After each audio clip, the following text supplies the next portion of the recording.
Hello and welcome to episode number 82 of Killer POV. I'm one of your hosts, Rob G. from Icons of Fright and formerly FEARnet. Welcome home, Rob. Thank you. We missed you. I missed you guys too. I missed Elric Kane, You missed the whole shebang. Inside Horror, and Jump Cut Cafe.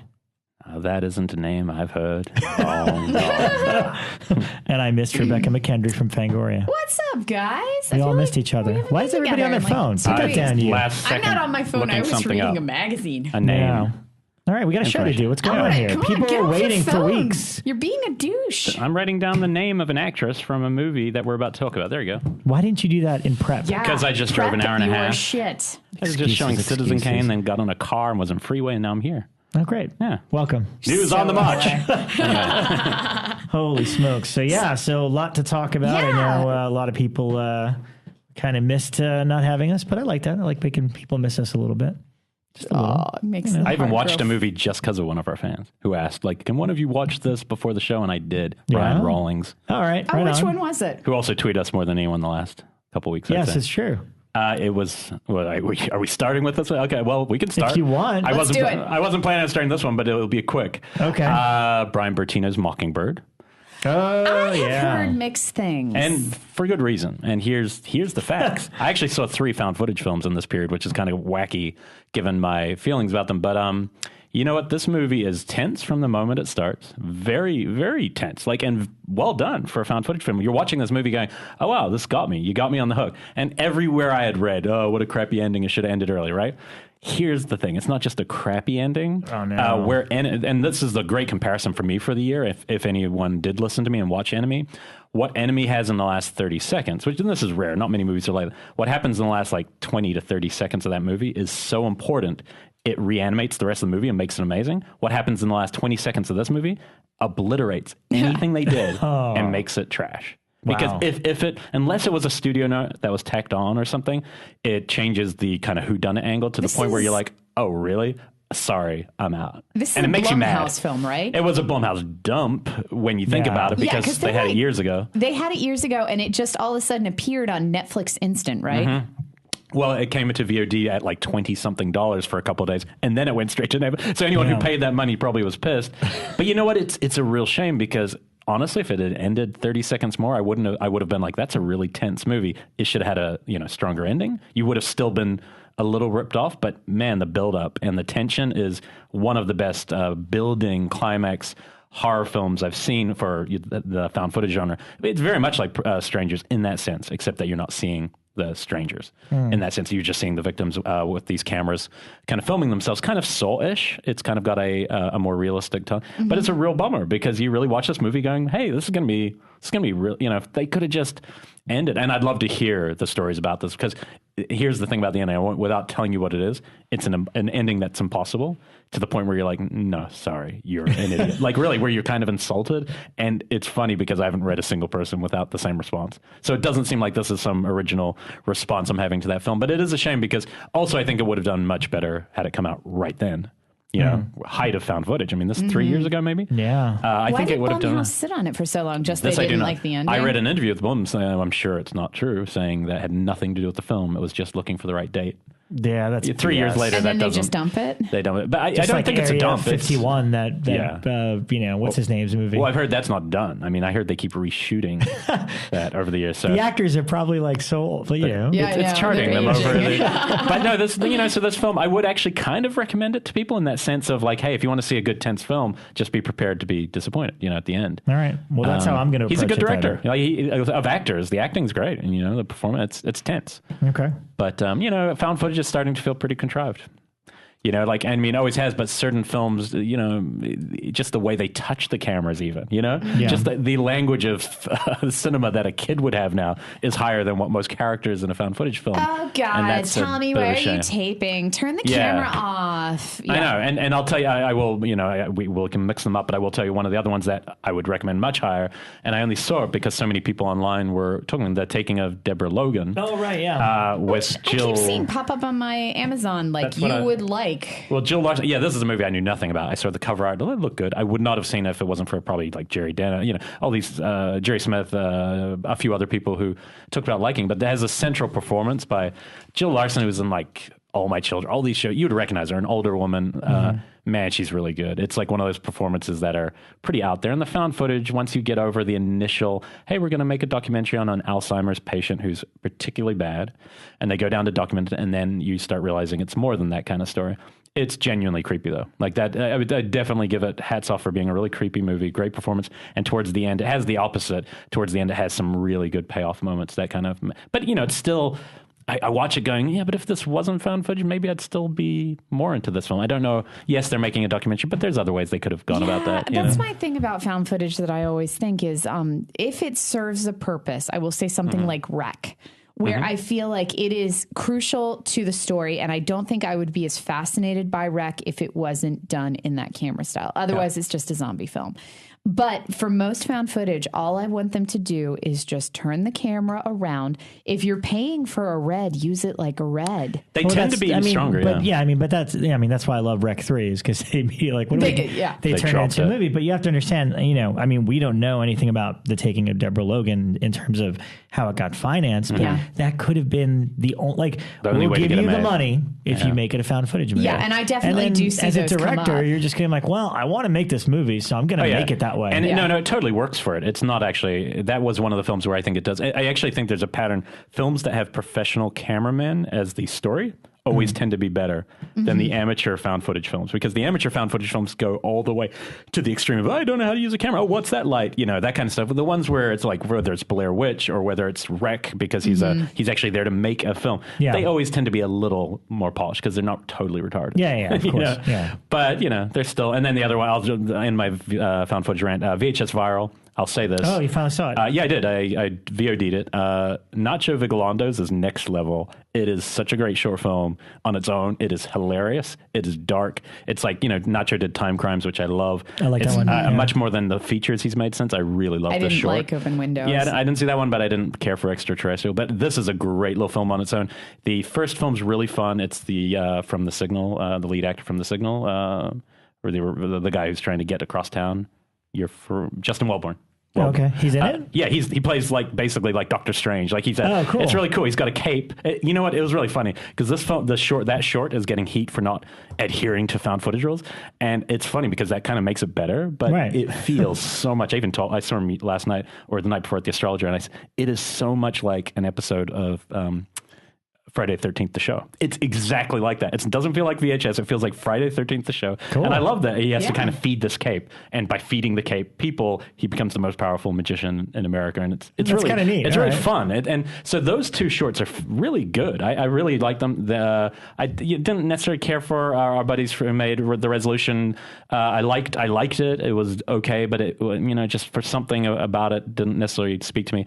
And then the wraparound is so bad that it ruins a lot of the wraparound is so confusing. Is it just 3 stories in a wraparound? Okay, so and then there's Todd Lincoln. No, I heard they cut that out. Yeah, Todd Lincoln's was cut out, and I don't know the reason, and it might reappear sometime. I think it's going to get re-released on its own. Yeah, I'm sure he wasn't happy. You know what I liked about VHS Viral, though, and I think a lot of people, this is not a recommendation, because some of you might not like this film, but it felt, because it moved fast, it was kind of just the right amount. It was a lot shorter than this. But the wraparound, the other two, I've never liked any of the wraparounds, but this one was so convoluted that by the end you're like, I don't even know what I just watched, and it weakened the film as a whole. But that said, those two films are worth watching it for. It's funny. They never get the wraparound right. I don't know. That's the hardest part. But I got to say, having worked with a number of people who are doing anthology films right now, that's always the hardest part, is to figure out a organic way to present 3 to 4 stories, because it's always like, sit down, kids, I'm going to read from my book. And it's like, and past I had an idea, it's really and I don't know hard if you to could incorporate do it. them in. I don't know if you could do this, but whisper it to me after the show. Yeah, no, but if you're Brad, if you're Brad and all the people, take the 4 best stories, make a really great wraparound now, after everything's done, and release the ultimate VHS compilation, because there are some of the best shorts. Gareth's is incredible in the second one, Nacho's on the third, a couple of the first ones. You can make a really good film, and then now that you've got the films, then you write a great wraparound that is for them. And I could imagine that being a film people would watch for a long time. I think on their own, it's a little thinner. Like a best of VHS? Yeah. Or like I mean, I would supercut? watch that if there was a new film. You know, like, and the new film is the wraparound, and now we're going to nail it. That'd be kind of cool, actually. You know, I had this argument last weekend with somebody. Do you have to have a wraparound? No. You don't have to. Do you think it will be? No, I mean, no, of course you don't have to, but can you still TV sell movie it? ones never did. They always kind of felt like they were just one story and then it went to credit and then next story. I mean, like Trilogy of Terror, everything that, you know. All those Richard Matheson ones seem to be VHS like that. could get away with that if they wanted. They don't need a wraparound. Like Dead of Night. But see, that's my question is, I had actually worked with somebody who was trying to do one without the wraparound, and the financier was like, oh no, you have to have a wraparound or we can't sell it as a movie. So I was. Also, it seems like 3 shorts. Yeah, like it's other than that, if it doesn't have the wraparound, it's just a short film collection. Yeah, I don't know. But anyway, that was my trip into found footage. I didn't learn anything new about found footage. It looks a little better than it used to, and it's still not much more exciting. I have a super cool found footage film on the way that will require your region-free Blu-ray player. But I'd seen it a couple of years ago. It was at Beyond Fest, not this past year, but the year before, called Borderlands. I remember Best saying found footage films I've ever seen. And it never got released here, and I got really frustrated, so I finally just bought the UK Blu-ray, and it's on the way to my house now. So I will be letting you guys borrow that. Cool. But Deborah Logan, I probably would recommend. All right. Yeah, no, I mean, that's on, since we're like kind of gearing up towards the end of the year, I have my list of things I want to catch up on, and a lot of them are on Netflix right now. So you watched Honeymoon too, right? I watched that a while ago. Oh, okay. I hadn't seen it yet. Everyone keeps telling me it's great. It'll be in my top 3. Really? Yeah, Definitely. I really liked it. It's a very focused character couple story, but it's unnerving. It's a good film. Yeah. Very realistic. And it's 3 of the best horror films I've seen this year have been directed by women.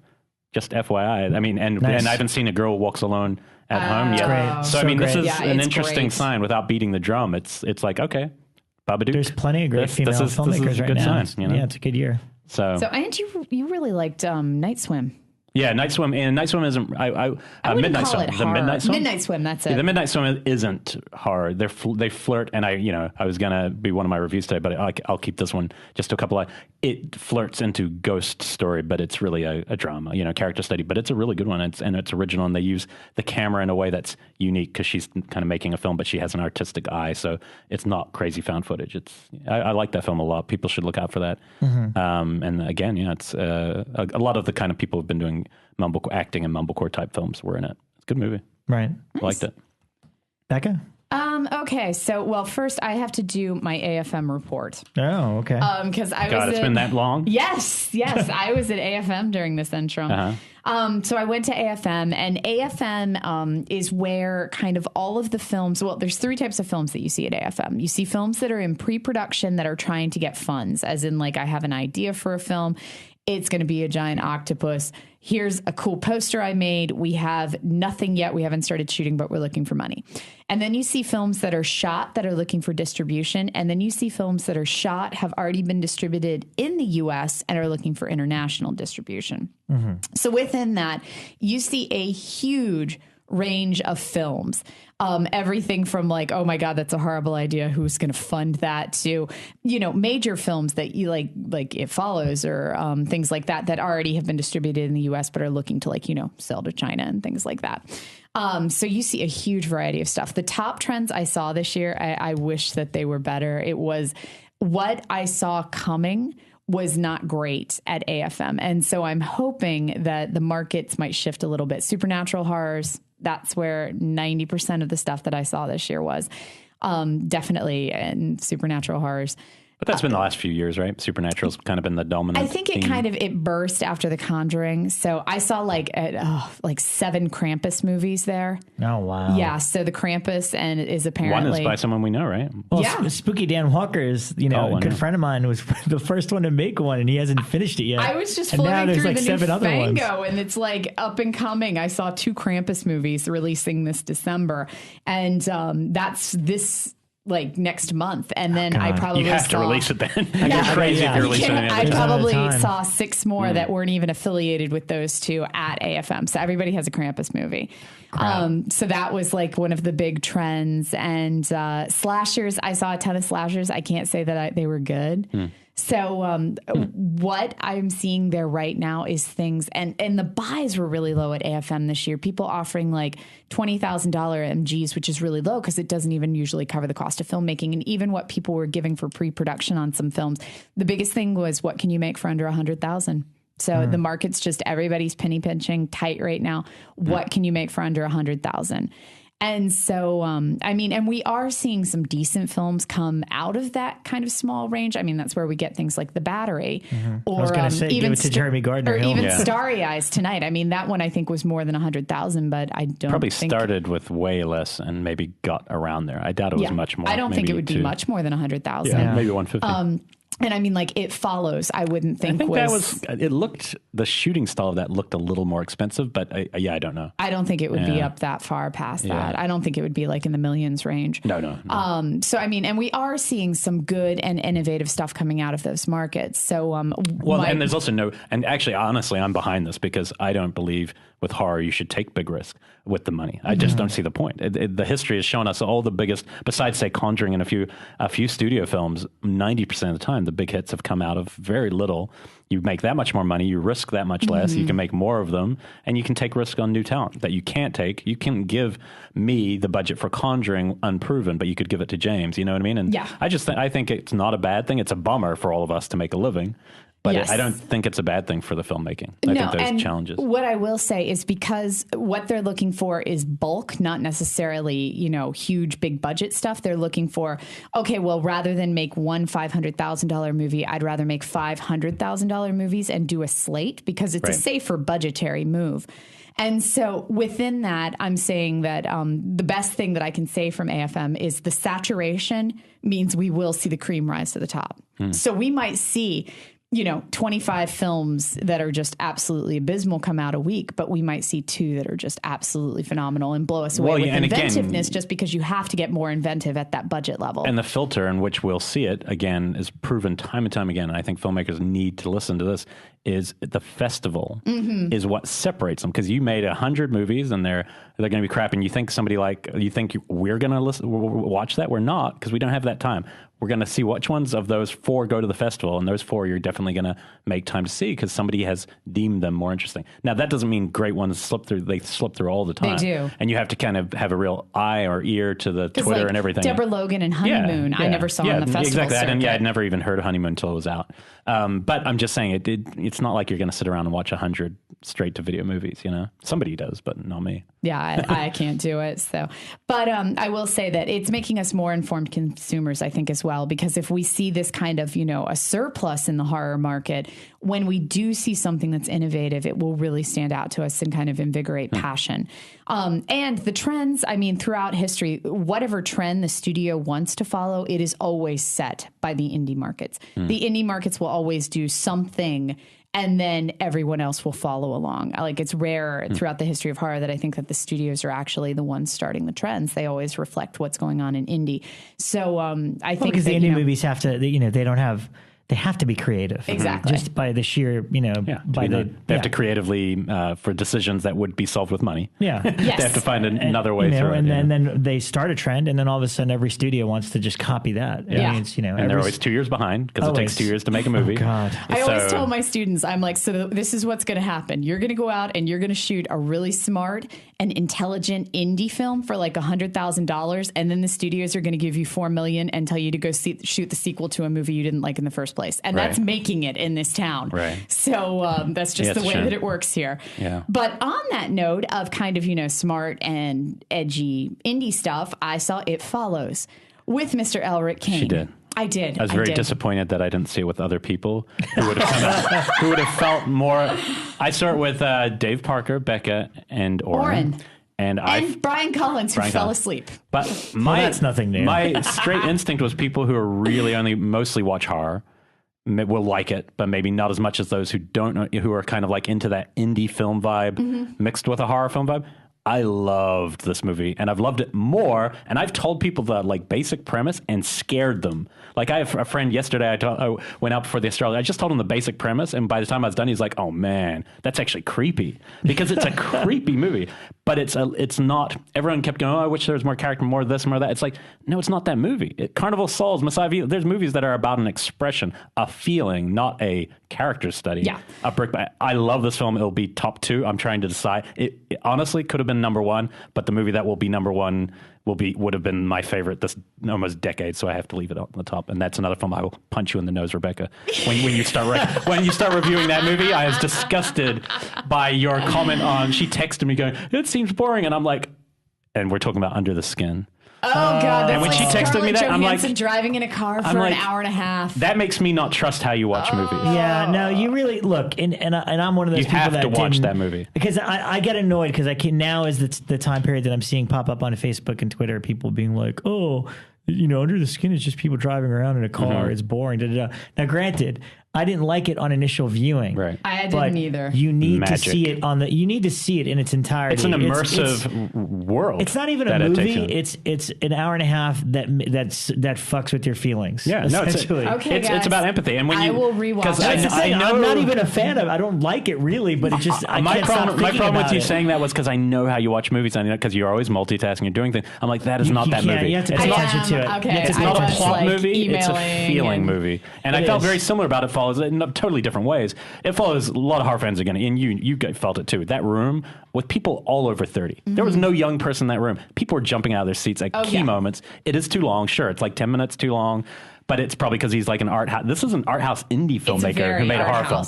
Okay. His previous film was called The Myth of the American Sleepover. Did huge in the indie market, but it's a total like indie mumblecore. So no one was expecting him to make a horror film, and it went to Cannes in competition. Wow. I think it was one of the only American films of the year, and it's in low budget horror.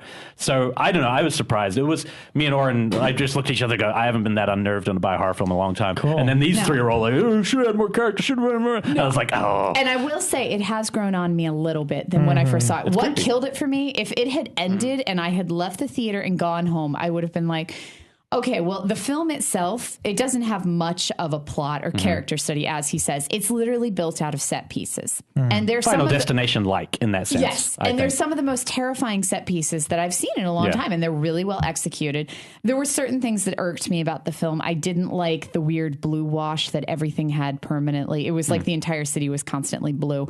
That's just Detroit, man. I know. I thought the music was a little imposing at times. Thought it was you know what was interesting about the music? They play the horror kind of music when it's not the horror scene. So like it's just shots of Detroit in the street. It's like bam, bam, bam, bam, and you're like, oh, it just leaves you unnerved a little. Painful at times. It is intense, But the set pieces, and I mean the movie is entirely set pieces, were amazing. Yeah. But the movie ended, and if I had just walked out of the theater, I would have gone home that night and gotten into my car and immediately been like, okay, wait, that was kind of creepy. I'm a little unnerved.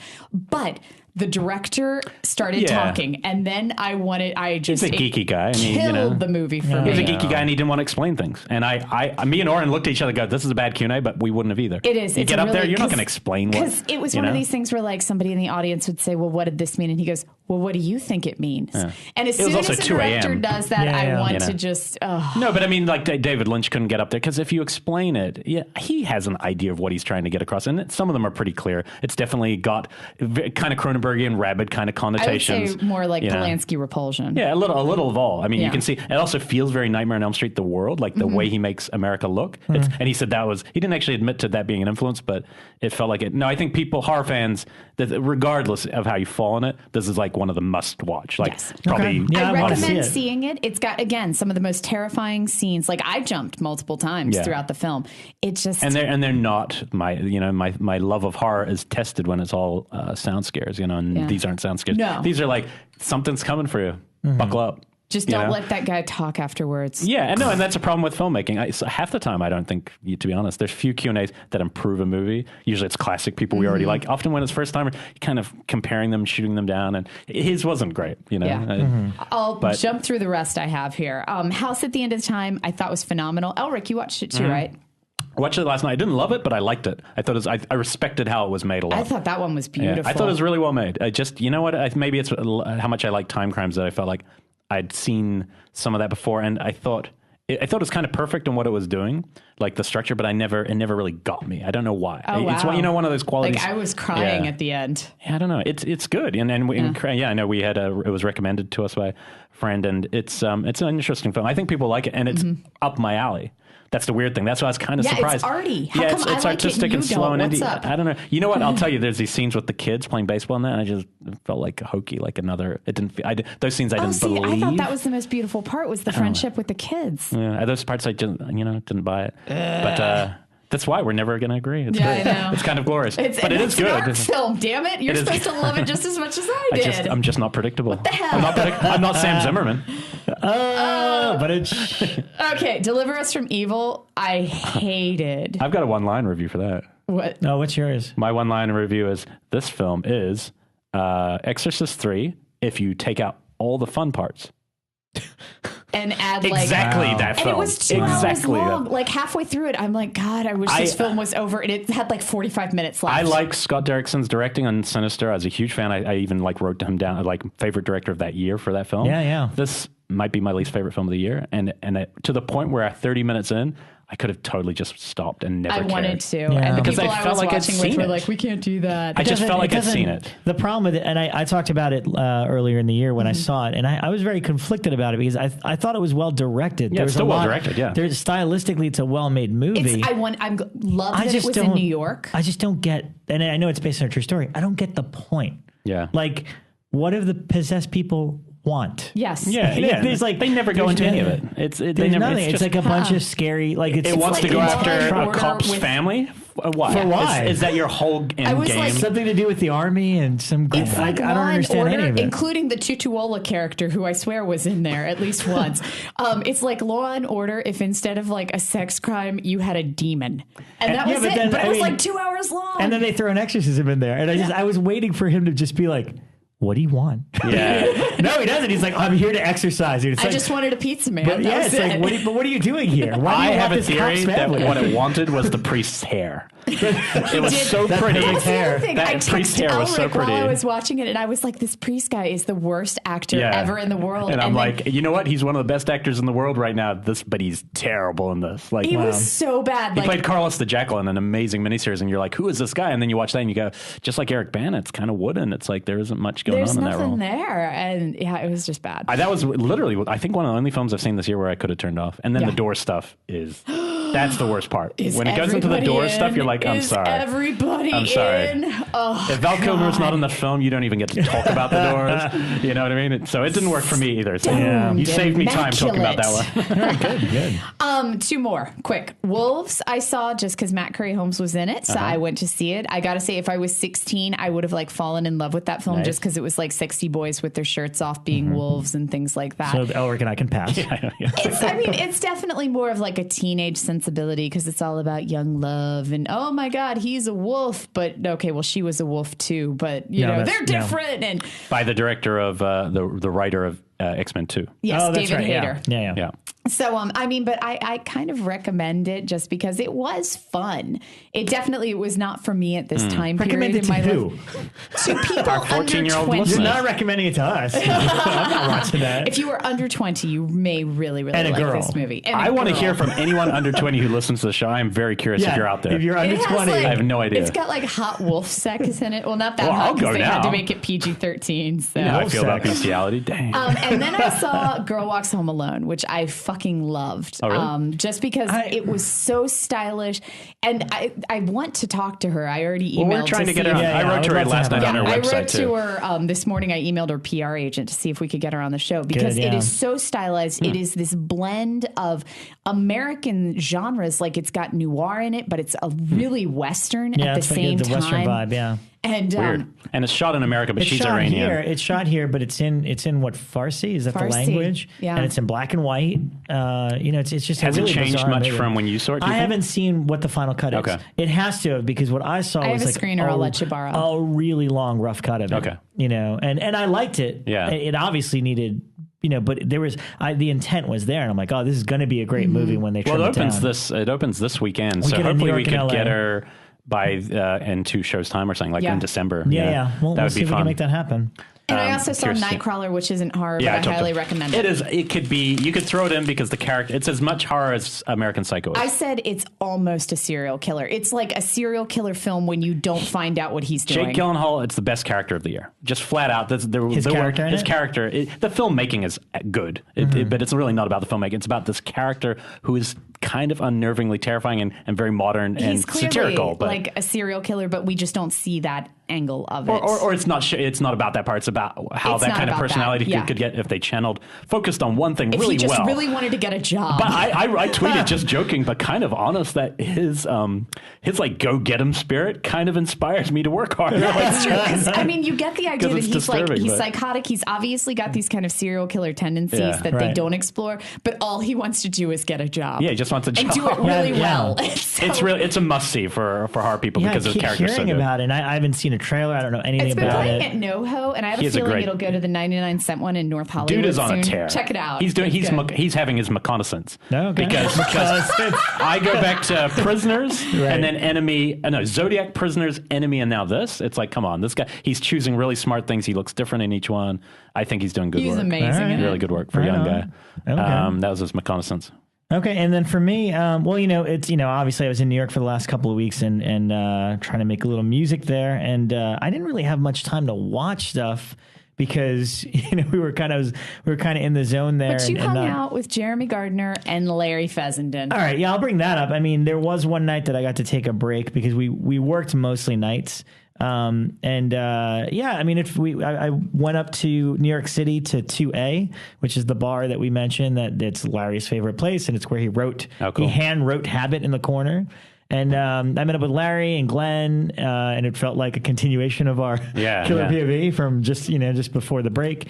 Jeremy Gardner happened to be in the city and joined us as well. Cool. And it was just good. We got, they're just good, genuine people. Yeah. And it was nice to hang out with them in that environment outside of California because, the whole thing about this trip was it inspired me in a lot of ways. I got to do something really creative that I haven't done in a really long time that if you told me I would have, at the beginning of this year, I wouldn't. I had no intention of ever making music again or writing songs or any of that stuff. So reconnecting with a lot of my childhood friends, doing something creative just for us, and then getting to see people that I really love and admire outside of the quote unquote Hollywood bubble, because it is a bubble here in California, and you lose sight of the things that are important. And the other thing I want to mention after the episode that they're on, they did a live Tales from Beyond the Pale here in Los Angeles at the Cinefamily. And I mean, they had AJ was in it, AJ Bowen, Pat Healy got up there, Lance Reddick, who freaking killed it. So good. So good. And it was just really inspiring to me. I mean, the irony being that, I looked around and there's a few familiar faces, but none of the quote unquote cool kids that we know showed up for that. And I'm like, why wouldn't you be this is like something special, seeing this live audio drama. So I just thought it was really interesting. And then again, getting to hang out with those guys back east was really fun. The one thing, most of the movies I want to talk about are things that I watched on Blu-ray before I left. But me and my drummer Jay, we always had this kind of relationship where we'd work. We always have a good work ethic in terms of what we're doing, but then we'd watch a cool movie. So it was fun. I showed him The Battery. I showed him Rolling Thunder, which he'd never seen. Oh, I love that movie. Great. Oh man. Yeah. He loved it. I showed him Detention, which kind of blew his mind. Yeah, so it was fun to redo that again. Cause that's, that's when you fall in love with it, right? Yeah, when you're of course. A kid, sharing movies. And I mean, that's the thing. Like, my New York friends are, they have their own lives, they have families and stuff. They're not the sort that seek these movies out, but I was the one that was always introducing it to them. So it was kind of fun to do that again. But anyway, so that was fun. Some of the stuff I saw, it's actually all Scream Factory stuff now that I think of it. I checked out The Dark Half again. They just put out both that and Monkey Shines on Blu-ray this week. I watched the Monkey Shines one. You know what? I can't wait to get to it because I remember so little about that movie. It's got a lot of monkeys in it. Yes. And I'm really looking forward to it. The Dark Half, however, I really, I mean, we always give a lot of props to Scream Factory, but I really applaud them because they did this. They're like the way that Criterion champions specific foreign directors. Right. They're now in that niche. Like they've already celebrated John Carpenter's work, and now it's nice to see. Now they're going after all the Romero stuff, and I'm going to talk about Stuart Gordon because they've got a bunch of his titles coming out. It's just really, really cool. And The Dark Half is the first Stephen King movie and book that I remember as a kid actively getting into it before it came out. Meaning, I was young and I was just discovering all of King's stuff almost simultaneously. It already existed. Like, there was already a movie to Christine and Carrie and all that. But I remember The Dark Half about to come out as a book. Yeah. And being that was the age where I was able to actually anticipate a Stephen King book and reading it, and then the movie and knowing that George Romero did it. And I think I saw a little presentation at Weekend of Horrors or whatever. And it's a really cool movie. I mean, it's really ambitious for Romero. I think it stands out pretty cool. I mean, it's not the greatest story. I mean, but it's interesting, the idea of someone writing under a pseudonym, the main character. And Timothy Hutton, right? Timothy Hutton. I saw it not long ago, a couple years ago. Writing under the pseudonym that writes his horror movies, his horror books, the stuff that sells the best. And then deciding he's going to get blackmailed by somebody saying, I'm going to reveal to the world that you're this horror author. And he decides, well, then I'll just go public with it. And does this whole very public publicity stunt where they bury George Stark, his alter ego. And then all of a sudden George Stark comes to life, because he doesn't want to be dead. Right. And it's really interesting. I mean, it's definitely one of those Dr. Jekyll Hyde kind of stories. But done through, through King and Romero's eyes. And Romero didn't change much. The thing I find, I mean, the movie's cool. The best thing about this disc is the documentary, which was cut by our friend Dave Parker. A lot of revealing stuff. I mean, they don't flat out say, they imply quite a bit that Timothy Hutton got the job and then tried to get Romero fired when they were shooting it. Like, Romero's like the guy, like, Stephen King just gave it. He's like, oh, it's for you. You take this new book and adapt it. But, and Romero talks about it in a kind of, jovial way, just being like, well, we didn't see eye to eye, but we figured it out, But I, reading underneath the lines, it's like, holy shit, did he try to get him fired? And then I'm convinced of it because Michael Rooker has no problem saying that they were not nice to him, that none of the actors, he was like, none of the actors wanted to be my friend. They weren't my friends when we made it. They're not my friends now. Wow. And the studio didn't want him. They didn't see it. They're like, he's Henry Portrait of a Serial Killer. He's a bad guy. Right. And much to Romero's credit, and this is true, Romero's like, no, but give him a chance. He could be a good guy. I want him to be the sheriff. Right. And sure enough, I remember loving that as a kid. I'm like, oh my God, that's the guy that played Henry, but he's a good guy here. And I always thought he was exceptional in the movie. And it's interesting to hear the drama and behind the scenes of that movie. You never ever would have, sensed that there was so much trouble behind making it. And then of course, trying to make the birds work. Yeah. But if you haven't seen it in a while or just haven't seen it ever, it's fun to visit Romero's non-zombie filmography. There's so many great films there, and I hope somebody gets Martin. Yeah, Martin's the one I want. Martin definitely deserves. I love Martin release. Yeah, it's a great film. I like Season of the Witch too. It's not one of his popular ones, just because it kind of is like a domestic drama with witchcraft thrown in. Right. But I really like. I was about to try to watch that for the show about 2 weeks ago because I don't know if I've seen it. If I did, it was when I was young, and I couldn't find a good copy anywhere. I have a copy, but like a good copy, like where it looks good. I have DVD. There's a DVD. Okay. Anchor Bay did. I'll borrow that then, which came with his short film. There's Always Vanilla, and I believe Season of the Witch was his movie after Night of the Living Dead, even though technically The Crazies is considered his follow-up. Yeah. But I think he made it in between those two. It seems like it, because I will say Season of the Witch is preachy. And I mean, but it's like that socially conscious preachy, where it's about a housewife who is never even given a name. Even in the script, she's just called Jack's wife. And she's like completely beat down by her husband. She keeps having dreams that she's in a dog cage while her husband like dances around her and things like that. And then she starts playing with witchcraft. And then it gets into all these questions of, similar to Martin, is she actually a witch, or is she just kind of, believing that what she's doing is actually doing something, but it's not really. That seems like the trajectory his career would have taken, he seems like a director who wanted to make a lot of different movies, take a lot of risks, make things that might have been really art house, but because of the difficulty of finding money, I think that's where he kept going back to the zombie well, especially after Dawn. Yeah. I get the feeling he had a lot to say, and it wasn't just zombies. And he got an opportunity, and that's why I think it's interesting, like this part of his career, the dark half, Monkey Shines, like that whole area. So I'm looking forward to seeing Monkey Shines and talking about that next week. Yeah. Other than that, Stuart Gordon, they released Dolls. Scream Factory released Dolls. Which I watched. Such a fun film. It's fun. It's a lot. I mean, I've always loved it. I've always loved it. It's a lot of fun. The Blu-ray looks great, but it almost looks a little too great because you can actually see some of the strings and some of the gags because of how clear it is. Funny. Didn't look as nice as it did when I was a kid, especially like some of the effects, like when the girl turns into the doll. Yeah. It's not quite. And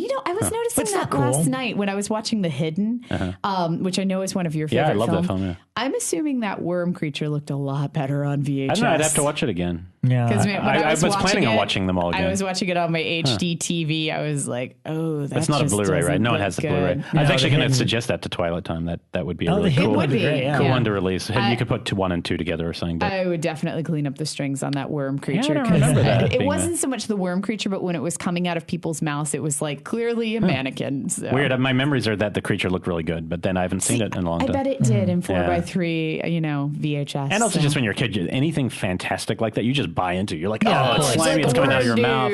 And now we get too analytical, Yeah, I mean, that's how it goes. But no, Dolls is a lot of fun. And, and it's interesting because I didn't know that he shot it after Reanimator, but before From Beyond. It was like, oh, here's your quickie movie that you can make before From Beyond, even though it came out way after From Beyond because, they were doing all sorts of complicated stuff with the puppets.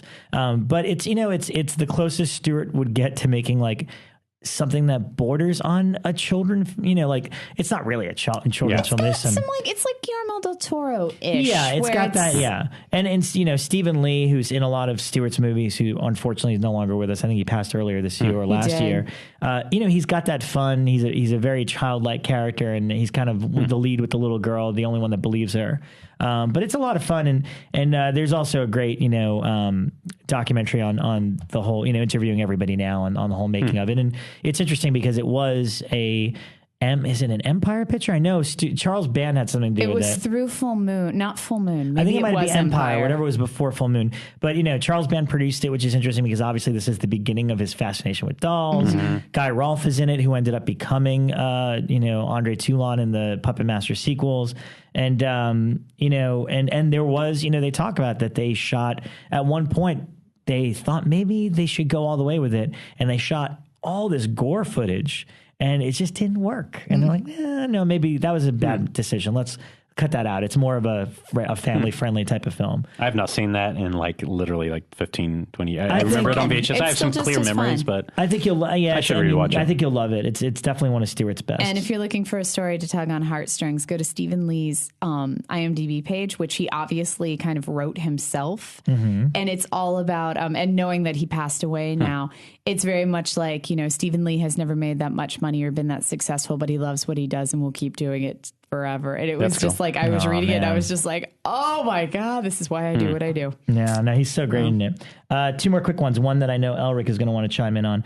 Just really quickly, I know we talked about it a few weeks ago, I think, when for Rebekah's birthday, but Scream put out Squirm, which is one of the Jeff Lieberman movies that I was unfamiliar with, but I thought was really great. Fun. And the reason I bring it up is because not only does that Blu-ray look fantastic, but around the same time that Blue came out, Mick Garris, who's a friend of the show and he's been on before, he launched a website, mickgarrisinterviews.com, where he's putting up all of not only his the Z Channel stuff, right? All the Z Channel stuff, his stuff postmortem that he did with FEARnet, which is recent, but he did so many amazing interviews for the Z Channel for Fantasy Film Festival, and some of it's on Criterion, like we talked about this epic interview he did with John Landis, John Carpenter, and David Cronenberg all together, not separately, all together. And it's been really a treat to see him kind of open up his vaults and put this stuff online. A great interview with Jeff Lieberman from, I think, Blue Sunshine. I think it was about the time that Blue Sunshine came out. So it's fun to see that chat. You'll find other stuff, like I just found one of him talking to Jamie Lee when Prom Night came out.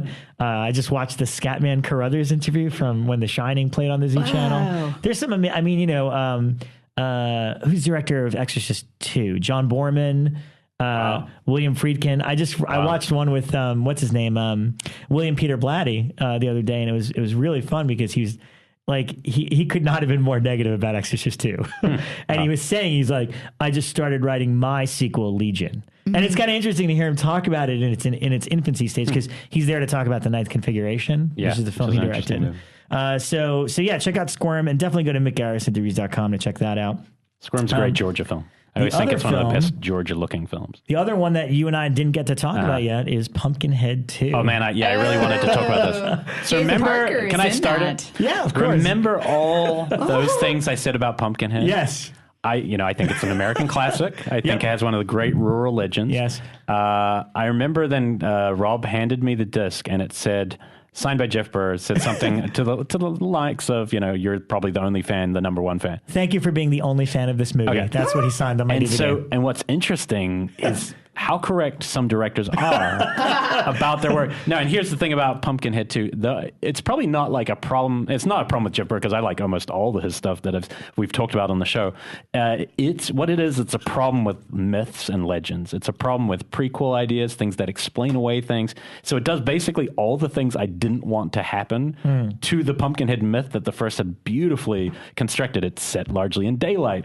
It's set with stupid teenagers doing stupid things. It tells you the story of where Pumpkinhead came from, what happened to him, how it happened, and then it also has him walking around all the time, and then it has just too many stories. It was kind of, and I'm not. Well, look. Tell that story, because that's important. Yeah. It was a production that came together really fast for the sake of having the rights or whatever it was. Right. It was not a Pumpkinhead script.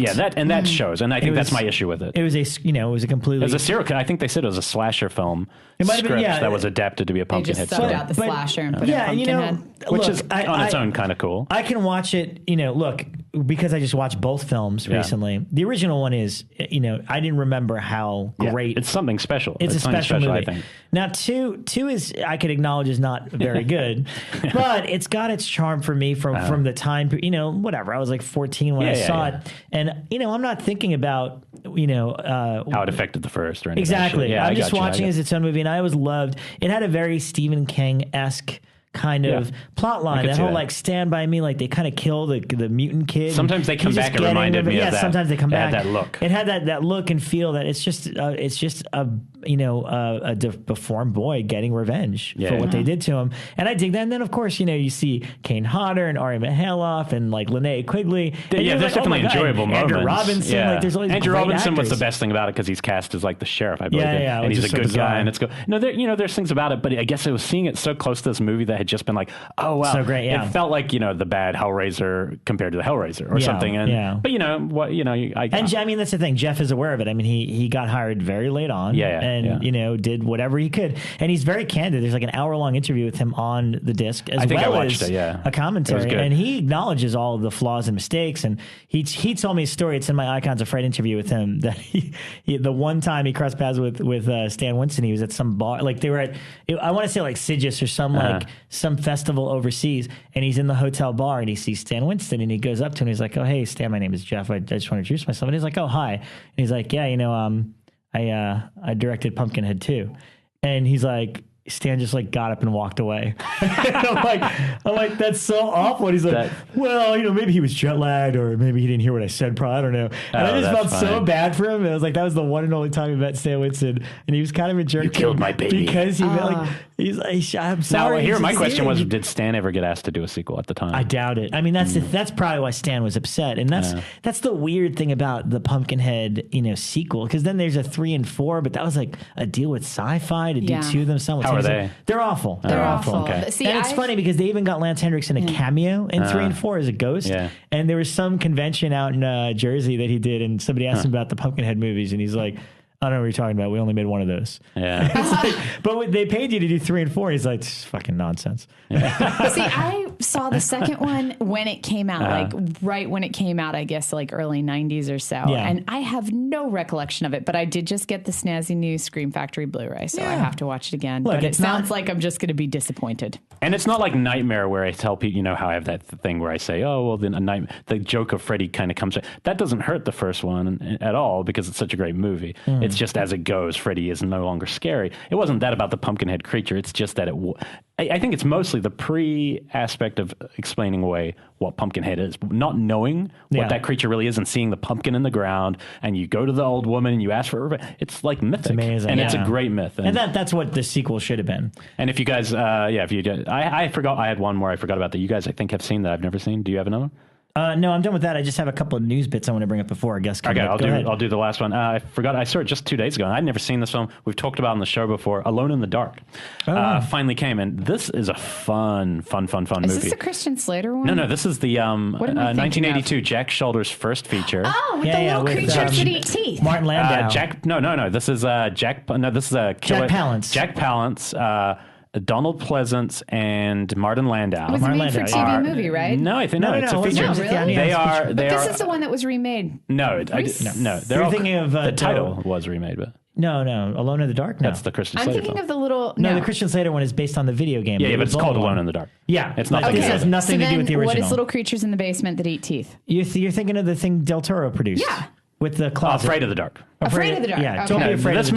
This movie's really fun. It's the craziest part is the head of the new doctor at the sanatorium where all these mental patients are is Hannibal, the crazy guy from A-Team. So already it's off to a great start. Donald Pleasance. I mean, I can't take too much credit for a tweet, but I do think it's the best tweet I've ever written. If you'd just seen this movie, and all I wrote is if the Donald Pleasance doctor from this movie switched places with the Donald Pleasance from Halloween, both patients would have been cured. Because in this film, he is so funny. He's like touchy-feely. He's like, just let them be psychotic. If they have to be that way, just let them. And he's all new agey, and it's hilarious. Right. So all I'm thinking is, I imagine him with like Michael being like, just be Michael. He would have cured him. But it's a funny movie. It's really like fun to watch. There's a hockey mask killer in it too, right? Yeah. Which is the bleeding man, pre Friday the 13th. They run into him when they're looting because there's a blackout, and these basically it just starts at this. It's like a low-end institution for psychotics where they're treated a lot more fairly than they would have been in a prison. And Donald Pleasance is a new age doctor. A new doctor comes, and basically Jack Palance just tells the rest of the worst criminals, he's like, he killed our previous doctor, I'm sure of it. And that's why he replaced him. And that's all it takes for them all to go, we should escape and go kill his family and him. And you're like, what? And then basically they escape during a blackout. And it's really fun. It's actually quite a funny movie as well. And it's really well directed. I'm a big Jack Shelter fan. Obviously, we talked about The Hidden. Yeah. Freddy 2's fun. But it has a couple good horror sequences, and one is with the babysitter, and she comes to her place, and there's like a scary couple scenes in there. And Martin Landau's fun too, because it opens with a 5-minute dream scene that I think is on par with any of the best Nightmare dream scenes. It's really fun. It almost felt like a precursor, because that's 82. When's Nightmare? 84? 84, yeah. So it felt like I wouldn't, even the lighting looked like, and it is a New Line film. So it felt very much like maybe the aesthetic that they then took into the Freddy films, because it is a cool dream sequence where Martin Landau just goes into a diner and you think it's normal, and then suddenly it starts getting really weird. Yeah. I would highly recommend it. It wasn't available forever on Netflix, and so it had been in my wish list for like a year, and just one day it popped up as it's available now. Oh, wow. So they mustn't have had many copies. That and The Boogans, which I've never seen. That's coming next week. Yeah, Boogans is coming next week. I watch that one too. But so yeah, Alone in the Dark. Watch that film. That was a really cool, fun movie. Okay, a couple of quick news bits, and then we'll get our guests on here. Number one, we have to, this is something huge news while we were away, and I have a lot of thoughts about it. Yo, Rob, let's go. Is that it? Right? Yeah? Do you have your broomstick?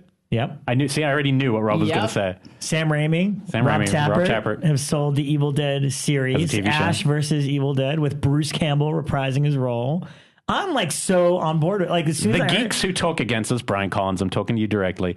You're insane. Unbelievable. You're insane. Somebody just gave you your dream as a child, and I'm pretty excited about it. Here's the thing. I read it and I'm like, oh, that's great, perfect. That makes sense. And also, I read the actual. Here, let me read this for you because I brought it. And it stars, which is a really good fit because they did Spartacus, and Spartacus was all shot in New Zealand. Robert Tappert's based in New Zealand more or less now because he married Xena, and so it's a good sign that there's high production values in the show they had just been doing, that if they transfer that over to Evil Dead, then there's a good sign. Yeah. Look, they were like, okay, look, Evil Dead was always a blast. Bruce, Rob, and I are thrilled to have the opportunity to tell the next chapter in Ash's lame but heroic saga. The whole, oh God, this doesn't have the whole thing. I'm really excited. The series, blah, blah, blah. Damn it.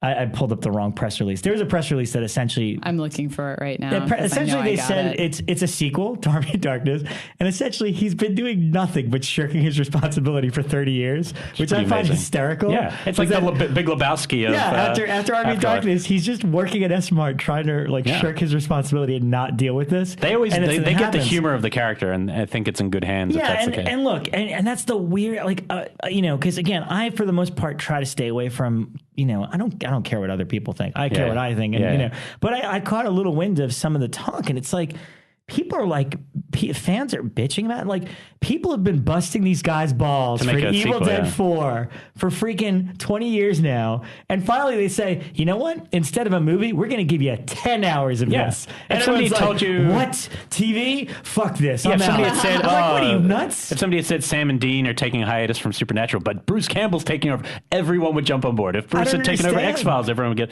So it just makes no sense. And you know what? Bruce has been very comfortable in television.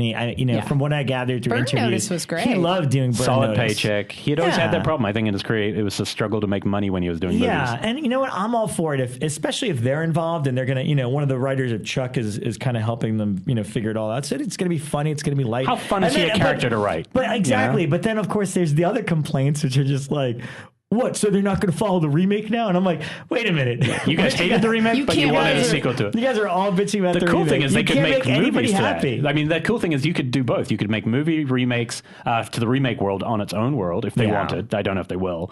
And that you could have the TV show doing its own thing. But, I think it's cool. I'm as long as they have creative control, it's going to be fun. No, I'm beyond stoked for it. And really quick, just some quick announcements.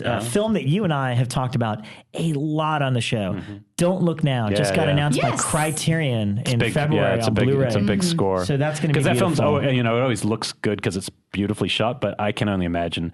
It always looked a little, I don't want to say foggy, but the daylight in Venice looks like it's got something. Like hazy. Yeah, there's a haze. There's a slight, but I always thought that was an it could intentional be. No, thing. it probably is, but it'll come through so better. It gives it like a dream quality, if anything. I think Blu-ray really brings out the blacks, and so I think it needs that. And I think that's a huge release. I can't wait. They'll do a great job on it. And just earlier today, or by the time you listen to this a few days ago, Grindhouse Releasing finally announced The Beyond. Yeah, February 22nd or something. And somebody, I can't remember who it was. Maybe it was Chris Alexander or somebody. Spencer, I think. So Spencer, said it was better than the Arrow. Than the Arrow release, it's going to blow I don't know if I can confirm that because I do know Jim came in. I got to ask Jim. We'll confirm this on the next episode. I'd asked Jim if they could afford to do a new Jim Coons, scan. Who does a lot of restoration work for them. And my belief was that he had said they couldn't afford to do a new scan. Now, unless that's changed, in which case, because no one was ever really that happy with that scan. And the previous release. So we'll see. I'll find out. It's been a while. Exactly. I'll fact check that for us. There's been a delay on it. So. But that's my number one anticipated.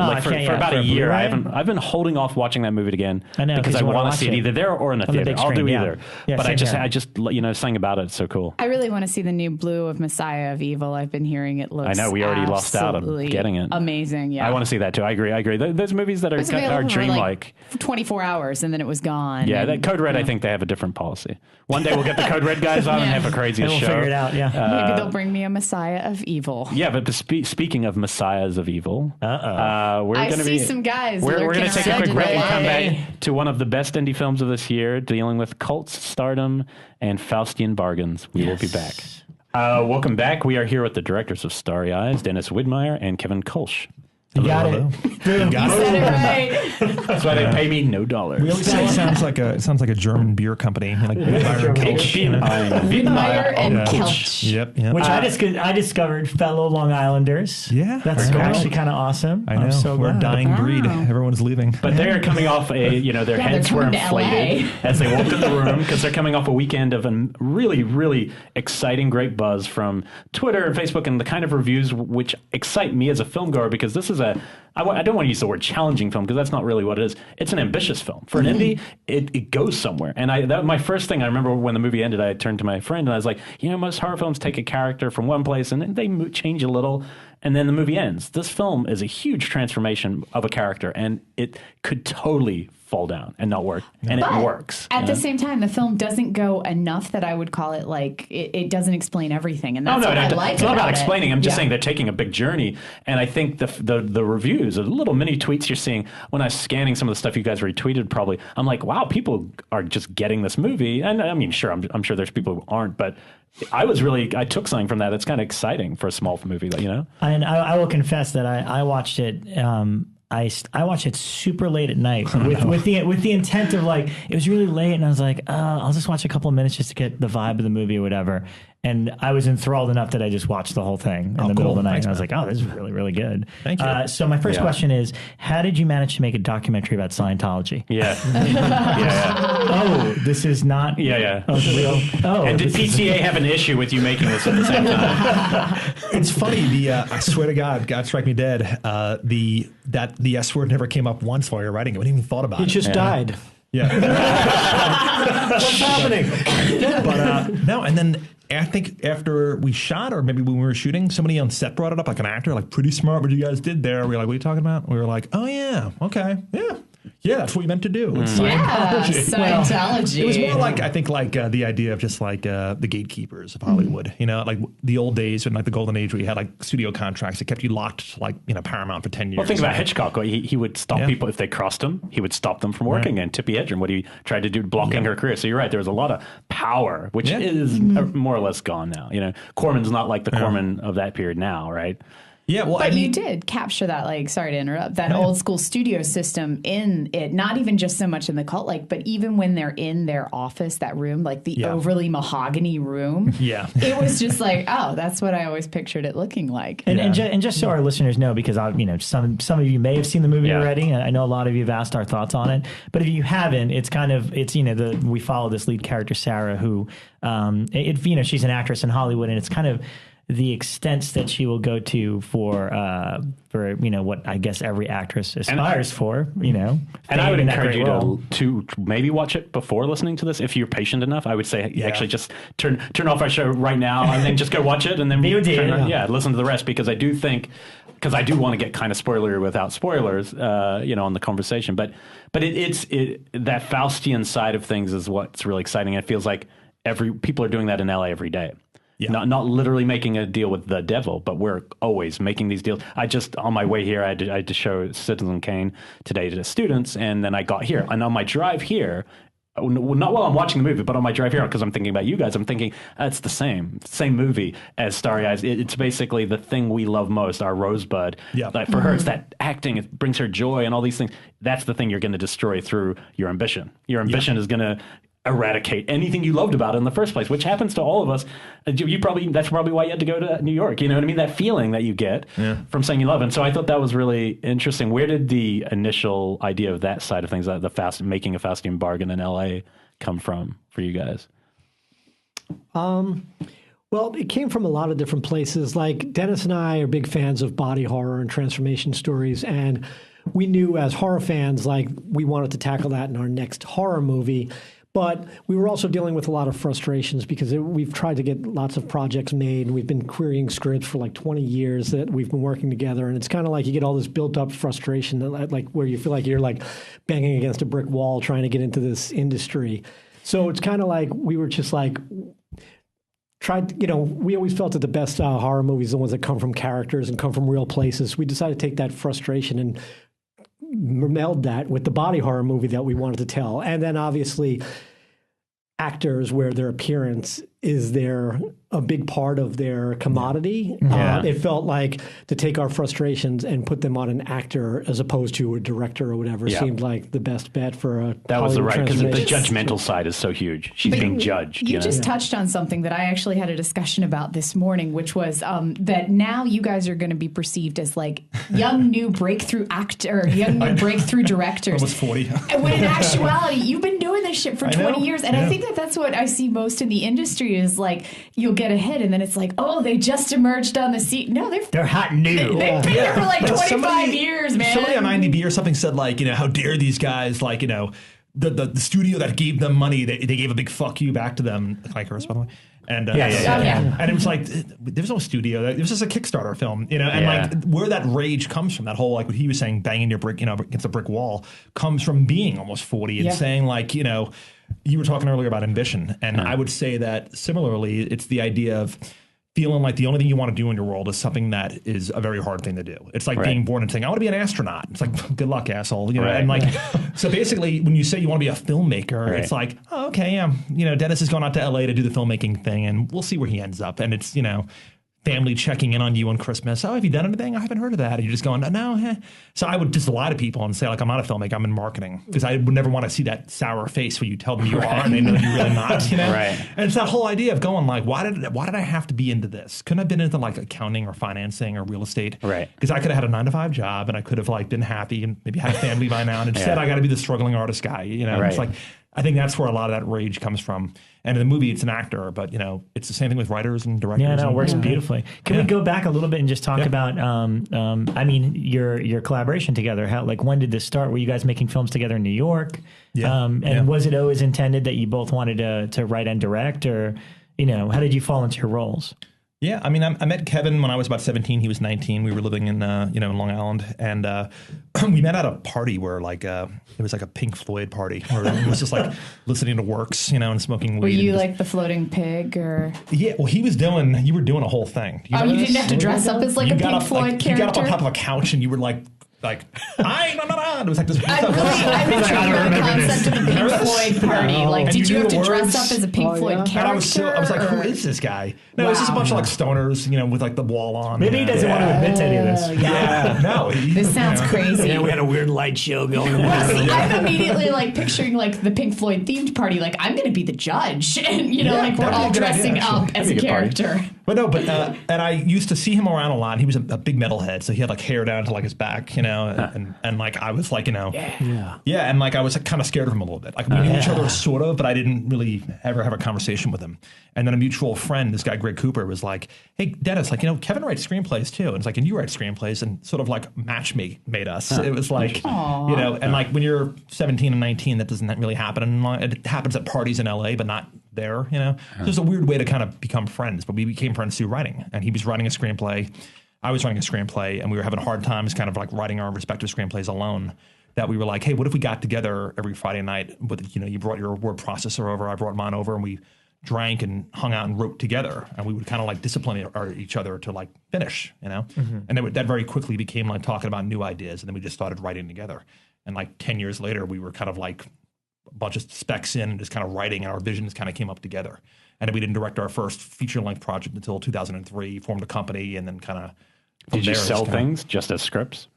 No, we never sold directing. We had a manager for like a day, like an agent for 2 days. It was like little things like that. We were always querying, We had a film we were trying to raise money for. You want to talk about that? That we spent like 4 years trying to raise money for. No, but also you said, did we ever sell any scripts or something? Not, we're still waiting for the day that we make any money off of anything that we do. We haven't. Wait, in Starry Eyes, where are you on iTunes right now?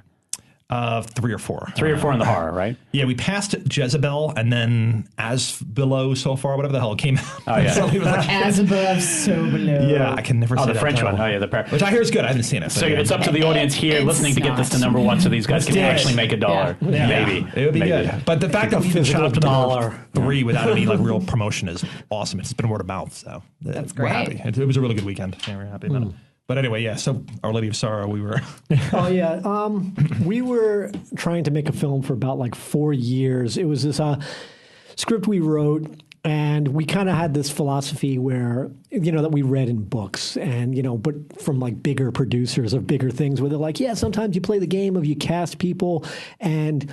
You're telling the cast, hey, we got the money, we're making this movie, and you're telling the producers, we got this cast, they're almost signed, and you kind of use the two to like then it all comes together. The other one to come together. And it's like, but these were real producers with real movie stars that they were enticing and whatnot. And so we try and like do that philosophy, and we're like holding auditions, and then we're like meeting possible financiers, and we're like, we've got Gary Jones interested in the movie or whatever. And they're like, who cares? And then so it's just... Was that a genre film as well? It's like a horror mystery. It's kind of like a dark sort of... We still want to do it. Yeah, it's could probably be done for like $2 or $3 million. It's. I mean, and again, we were trying to do that as our first film. Right. And then one day we went and we did a documentary on Chuck Palahniuk, the author of Fight Club. I do his official website as like my day job. Oh, that's right. Wait, that's you? Yeah. Oh my gosh. Yeah. Wow. That's kind I'm the webmaster. Wow, that's awesome. And the I do all social media, everything. Yeah. I'd like clip off fingers if I could ever do something with Haunted. It's like such a good story. Wait, are you the one that said to go see Starry Eyes by Chuck Palahniuk? Did you tweet it? Or did Chuck actually say that? I'll say Chuck has, I don't think, ever really gone online or Okay. But he's seen the film. Yeah, it's official. Like he tells me to run all this stuff. So like it's all, he'll email me and say, hey, post this, and I'll post it. And it's like, that's great. So he has not seen the film, but he is going to see the film soon. Cool. And he's always been a big supporter of everything we've ever done. Cool. So he's like, he helped out with the Kickstarter. He got all his fans to like donate, and I saw Marilyn Manson there. signed books to everybody. And Marilyn Manson was at the screening. He shows up everywhere in these horrors. Yeah. Weird, yeah. I didn't know that was so him. Bizarre. And somebody asked a question, or his buddy asked a question, like, "What did you shoot on?" And I was feeling like just being like a jerk. Yeah. So I was like a camera, And it was Manson. And then he came up, and I was like, "Oh, yeah." But that all ties back around because we were talking about Our Lady of Sorrow, and the funny thing is, years ago we had Chuck read our script, liked it, and we asked him to pass it on to Marilyn Manson because he had done an interview / article on Marilyn Manson back then. He did, yeah. And I believe like it came back that like people can't read unsolicited scripts or whatever. But he tried to get it to him. But so anyway, so we did a documentary on him and self-financed it, self-distributed it, and we sold like 4,000 units. We made around $25,000 to like $30,000, which is not a lot, but for us it was a huge amount of money. So that money was just sitting in the account, and then we hit a wall with that other script we were trying to do for like 4 years. And we were like, you know what? We're going about this backwards. We're trying to make a movie for $2 million when we have $25,000 in our bank account right now. Why don't we reverse engineer it and instead write a script that we could do for $25,000? So it was a tough day, but it was also cathartic. We shelved that script and said, let's move on, and we wrote something that we could do like in Long Island neighborhoods and like homes and basements, and a very small film, and that was called Absence, and that was like 2005 or 6, and then we got that on VOD for like a month, and like. How would we see that? I haven't seen that. It's not. You can't. You can't. We can borrow from you though. No, if you want to, then yeah. But I mean, we're semi proud of it, but it's very small. It's a $25,000 like mystery told from 3 point of views of like a kidnapped girl, and has like a Rashomon element to it. But the funny thing is that you said we were like, oh, we're going about this backwards instead of trying to make this film and raise money for it. Let's write a film for the money we have. But after we saw that film and we saw the outcome, we went, maybe we undersold it. Like we were like, it's just kind of a lot of people sitting around in rooms talking. And we had a few scenes that were a little more exciting and visceral. And we went, those scenes actually work. So we actually did the reverse when it came to Starry Eyes. We wrote this bigger, ambitious thing, and it started as a Kickstarter. So, I mean, even for the budget that we ended up with, like, I still look at it and go like, wow, like, those were crazy days. And, like, the things that we tried to pull off for that amount of money was nuts. And, like, we were just driving ourselves insane. Like, and then you look, and we were gonna try and do that for our $50,000 Kickstarter money. And I look at so that's what you were asking for initially was $50,000. And why that route? Why the Kickstarter route at that point? We didn't want to do it. I mean, like I had done a Kickstarter for a short film I directed called Curtain that like was very small. It was a $10,000 like succubus in a bathtub movie, kind of like a horror comedy. And even that, I barely raised $2,000, and it was very difficult. And I said, that's hard. It's hard raising money through Kickstarter. So what happened was when Starry Eyes rolled around, we were kind of like felt like we were ready for our next feature film, but it was like, how are we gonna get the money? It's like we didn't know guys like Travis Stevens at that point. We didn't know any producers. I was still sort of new to LA, and so it was sort of like sad because it was like, don't write it because then you're gonna have to try to do it, and if you can't do it, then you got another script that you can't do anything with. And we have like 15 specs like that. So it's like we have all these things we've written, all these movies in our head that we can never do. So we said, what was the lesson we learned from Absence? And it was that even though it was only a $25,000 film, the scenes that were almost like free to shoot were the ones where there were just people like rolling around, fighting on the ground, and like that's just energy. And like, we kind of realized through doing a lot of short films that you have to kind of be loud, to kind of make a mark. Right. So we said sometimes being loud could be free. It doesn't matter. The money goes in other things, permits, actors, getting music, stuff like that.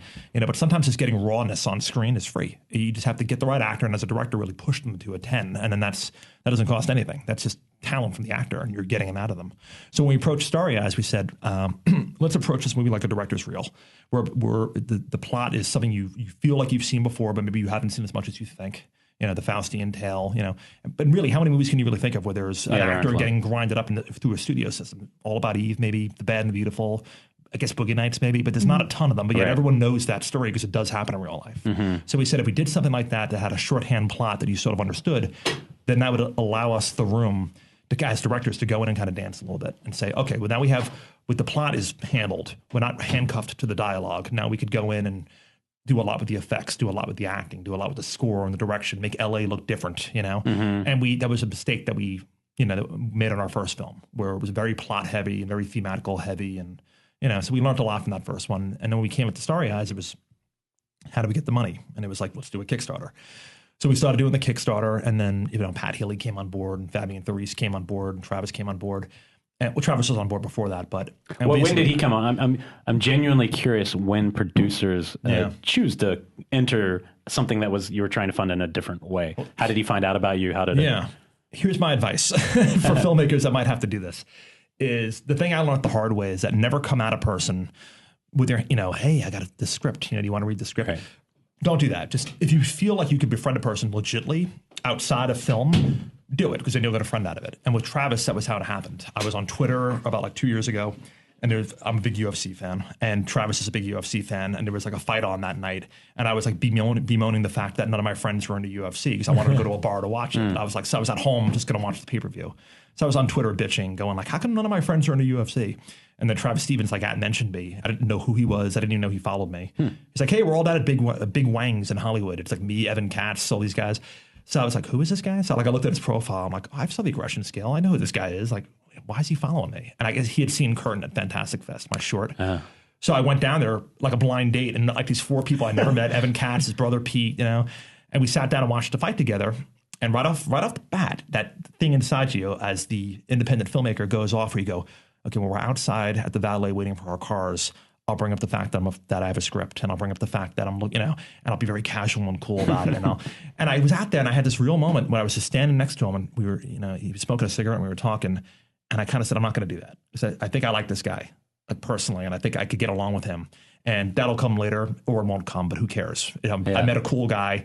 So honestly, I became friends with him, and we knew each other for like a year before I even brought up that we were trying to do something. And when the time came, Travis is one of those good guys who only wants to work with people he likes and his friends. You know, he's got so much passion for filmmaking that he comes at it from a real personable place. So he knew us, he knew Kevin at that point, and he just wanted to work with us. It wasn't even so much about the movie; it was about, hey, these are buddies of mine. Let's all go make a movie. That was the biggest surprise of him on the show when he kind of explained that himself. I was surprised because that's different. You don't usually the first word out of a producer's mouth is the material spoke to me. It was the material. It's unique. Yeah, and I guess it did speak to him. But we really became friends first, and so that's the advice I would give people, is that don't look for the angle. It's hard not to, but sometimes if you put that aside, doors will open that you don't expect to. Right. So that's what happened. He came on board, and he had a good year. Cheap Thrills had come out. Jodorowsky's Dune was coming out, and Dark Sky Films, who had done House of the Devil and The Innkeepers. This script was in their wheelhouse, and they wanted to work with Travis, and they liked it. And out of nowhere one day we were sitting there, and he was like, oh, Dark Sky's going to come on board. And we were like, what? That's wild. And all of a sudden, the movie became, quote, real, where it went from like a $50,000 Kickstarter film to slightly bigger, but enough to where we were able to do all the things we wanted to do finally as directors. Was there anything you couldn't do, or did you just have to improvise to do it on a cheaper level? What do you think? Were you capped anywhere? I mean, things that we couldn't do, not necessarily things like scenes or anything that we couldn't do, but there were shots that we had to let go because we couldn't afford a piece of equipment or whatever, or things that just, we would get there on set and we would have all these ideas and we'd start setting the thing up, and you got this whole crew that's building stuff to kind of make your vision come to, and you're looking at the schedule and the time, and they're all going to work, and we look at each other and go we really don't need this shot. Why are we making everybody do all this? Anything you write in a screenplay, someone's going to try to do. So we had this fake restaurant called Big Taters, and someone in the art department made an entire menu that you didn't see in the movie, and they threw it out. I was like, you should have kept that. And it's all these different specials, and I'm like, why that's pretty cool. I know, we should have kept it. But it's tough because sometimes when you're a writer writing a script, you want the script to read good for the people that are reading it. So so you'll write things in a scene just, oh, they come in here, they do this, they do that, and you go I don't know if I even visualize that, but I'm just giving all this, so when you're reading it, you could see it and you could visualize it or whatever. And then you got somebody coming up to you and they're like, so when it says that he puts his scarf on, you're like, don't worry about the scarf. I'm like, but it says it here. And their job is right? And their job's the most important job on the set, and they want to like do everything they possibly can. So they want to take every word verbatim. What about the acting process? Because obviously one of the standout things in the film is it's Alexis, right? Alex. Alex. Yeah. Alex. The performance by the lead actress in this is really remarkable. Especially because it really, like I said, it goes somewhere. It takes you on a journey of an emotional journey in a horror film is pretty rare. Amazing, but also the fact that I'd never seen her before. Yeah, no, I'd never seen her. I mean, it's one of those indelible things, like when you see Angela Bettis in May, and you're like, that's that girl. So real. That's that's that character. Yeah, and given that, given that the film's about audition process, I'm curious how you chose her, how it came about. Like, I don't know, I don't want to go there with the obvious jokes that happen in the film, or even like some of the other actresses that you used in the film are kind of, I'll call them indie notables, like Amanda Fuller, who we should have on the show at some point. Amanda's she's a good friend of mine. I love her. She's just in all the Pat Healy movies. If he pops up, she's there. She's in fucking Red, White, and Blue, and she wins just for that. So, but I mean, she's in there, and the girl whose name is escaping me, who's in John Dies at the End. Fabian Therese. Yeah, she's great. She's in awesome. Travis's new film, Teenage Cocktail. She's one of the leads in it. Cool. So, but Alex, I mean, she just kind of burst out of nowhere. Yeah. Or did she? I mean, she did. Or she been at this for we 20 years? She burst out. Well, that's what I was going to say before about, when we were talking about like people coming out of nowhere, that whole idea when people say like somebody was an overnight sensation. It's like, yeah, they're an overnight sensation because you didn't know who they were the day before. Right. But in their life, they've been like slaving away, and And their life was probably the last chance, right? I'm going back to Long Island. But basically what happened was when it was a Kickstarter film, before it got bigger, before Dark Sky came on board, we were going about it the way you go about small films. You go on Actors Access, you put out a backstage ad, non-SAG, So we hired a casting director, very cheaply, and she came on board and, basically did what we were doing, but said, let's just call it SAG. So we said, okay. So then we were getting like a better caliber of actor. And I think Alex came in like one day with 30 other people, and, she was stunning and almost like intimidating. Her beauty was like 5'11". I was like, wow, okay, she's a little too much. Like, I don't know if I see her being this real person, But then Kevin, to his credit, he was in New York at the time. He hadn't moved to LA yet. So we had everything. I was uploading things to Vimeo each night going, take a look at all the cast this day and tell me what you think. And I think it was paused on it was the freeze frame. It was like freeze framed on her, kind of like going like this, and there was like lines coming off her fingers because she was moving, so it's motion blur. So her fingers looked like talons. That's really cool. And you started, I think, picked up on the fact that her bone structure was very interesting. That she was beautiful and had a girl next door type feeling to her, but she could also probably play the monster really well because of her intimidating beauty and this. She was a former runway model. She really had that feel. And she was so tall. So we said, okay, just for the physicality alone, and the fact that she knows how to read and she's got, she's obviously competent. Let's have her come in again, but let's give her a really crazy scene. So she came in a second time, and we gave her a scene where her and Tracy in the movie like argue in the kitchen, and she's screaming at Tracy. Yeah. And we were like, oh, wow, okay, yeah, she's got chops, Then we had her do the screaming fit scene where she kind of like freaks out. Because you want to see that actors could really go full of Johnny. Yeah, they could bear it, Full of Johnny. FYI, we're going to take this moment to mention a little film called Possession. Which played double with Starry Eyes. Because these guys, and anyone who listens know, I mention it every time. It's our drinking game now. I have reason to mention it because I brought the posters to your showing. I put them up so somebody would see Possession. His Possession. My Possession poster. I want that poster. It might happen one day. But just a side note, since you mentioned Possession, someone just tweeted at me saying that they just saw Possession and it haunts them, and they can't wait for me to see it. Because I haven't seen it yet. I have that fancy, fucking ridiculous special. He wasn't but ready this person to see wrote, it.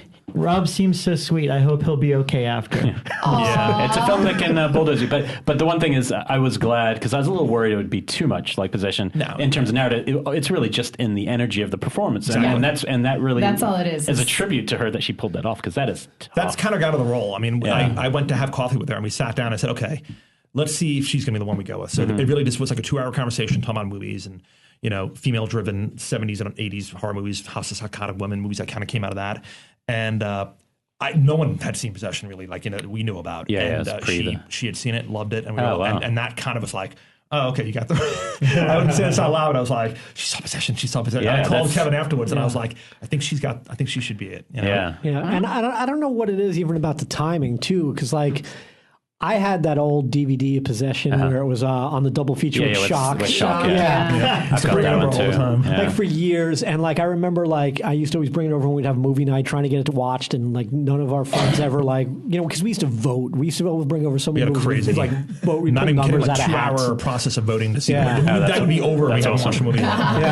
And it never got watched, but I remember like even like one of our friends going like, oh, is that movie where I heard like there's some like squid sex scene? So, you know, and I was like, but the thing was like, and like it seemed like people that I knew that had heard of it weren't like taking it serious or whatever. And I was like, no, it's a really good movie. We gotta watch this. And then right around the time when we were a little bit before, but when we were doing Starry Eyes, it seemed like there was this kind of it's because the print got because the print started. Well, not just Cinefamily. Print was found, struck, and started touring, and then Arrow too. And then the company who releases all of Jodorowsky's films said, "Hey, that one's coming soon," and they said that for like 2 years just to keep their other stuff and they selling. did like a big release in Britain. I saw it twice in LA. We took the cast and crew to see it to be like, just so you know what we're going for performance-wise, you need to see what she does. Was that the showing at Cinefamily?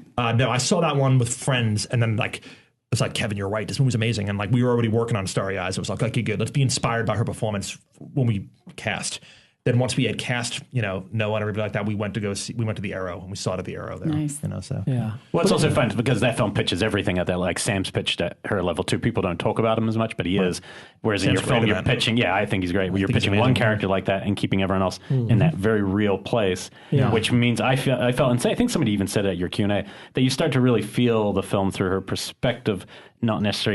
She's not necessarily a reliable narrator, and the way she sees her friends. Like the only issue I had at start film, I remember watching it, and the first scene when the friend kept kind of harassing her, I was like, it's one of those characters. But then by the end of the film, I started going, you know what? I don't know if she is like that. I think this is how she feels her friend is like. And that made a big difference to how I enjoyed the movie, because if it had just been an obnoxious, typical LA satire, which is definitely how the first scene of them interacting, I was like, oh, okay, it's one of these kind of things. It's supposed to. Yeah, it's but supposed it really to feel grew, like, it's supposed to feel very subjective. And the thing that we told all the cast, and this is probably the mantra on set, was we said, just so you guys know what the theme of what the arc of the movie is, you're going to start off thinking that you're seeing the nice girl next door, got off the bus to LA, all starry-eyed and stuff, and she's the good person, she's the innocent, all the friends are the hipster douchebags. Right. But then you're going to realize halfway through that the two are going to crisscross, and that the friends are not as bad as you thought, and then she's really bad. Right. And it was a very conscious. And she's not bad. She's just now gone. She's made an agreement to go bad. Yeah. She's gone bad. Yeah. I don't know if she was bad. I mean, I don't know. You guys might know more about her. It's in there. It's later. Yeah, you'll see. There's a lot of things early on where you kind of realize she's has this going on. Okay. See, I will say this. It's the only movie I've seen this year that as soon as it ended, I was curious to see it again. Because once you know how it ends, you start going, okay, I actually want to go back and read. Yeah. We've had actors who have seen it twice, and the second time they saw it, they said, oh, you recut it. And we said, no, we didn't. They said, that wasn't the same version I saw at South by. We said, it's the same movie. Yeah, that's interesting. I thought it was a different movie. It was weird. Yeah, but back to what we were talking about was that, the whole thing was set up to be perception, because the way it is that most people, just like how we were saying, when people go, oh, an overnight sensation, you go, well, no, I've been doing this for 20 years. Right. Everybody's sort of the center of their own world. They're like the stars of their own movie. And most people don't walk around thinking that they're bad. Whatever they do, they could justify it in some way, or they have some kind of, I've always said if somebody's an asshole, if somebody goes, I wonder if I'm an asshole, by wondering if you're an asshole, you're not an asshole. Yeah. The asshole's the one who never wonders if they're an asshole. There's always an asshole. That's my favorite. There is somewhere. There's always an asshole. So, you're used to seeing people in your protagonists in the movies as sort of the person that you're supposed to follow, and they're kind of your hero. So we set this up as you're following Sarah, and she's the center of her own movie, so she feels justified. Hey, this girl's giving me shit. But then it's like, as the movie goes on, you see some of the choices that you make, it becomes unveiled that we're not really watching the most reliable person or the best person, whichever way you want to look at it. And then those people that we were looking at, we go, oh, well, maybe Erin, the friend, if we were watching her movie where she was the center of her world, Sarah would probably come off as, because Sarah, what's the spoiler with that one? Yeah. So, Sarah does something to her that she doesn't she doesn't go as far as Sarah does. Yeah. Well, and like, and even like her boss, like Pat Healy's character, it's like you actually feel quite bad for him. Because he's just dealing with employees not showing up. Exactly. Bad employee. She's just not a good waitress. She's looking at him just like her friends, like, this is holding me back. I have a dream. I have to come into this crappy job. This holding me back from my dreams. But it's like, he's like, you know what? I had dreams too. It's this restaurant, and you're you're shitting on my dream. That was pretty good. That was a fun role too, and also it was fun because the first half you actually got to play with different tones, and the second half you go full horror, and by the end it's like real horrific. But in the first arc, you're actually able to have some comedy, have some characters who bring some levity to their experience, which is nice. I love the Pat Healy mustache in that one. Yeah, it is. That was his idea. The tater stash. He had a few that he brought. The tater's pants on the girl, and I only noticed it because Emma's a friend of mine, and I was like, were you wearing tater pants? And she was like, yeah, they were actually potato skin. It's a company called Black Milk Leggings based out of Australia, and it's like,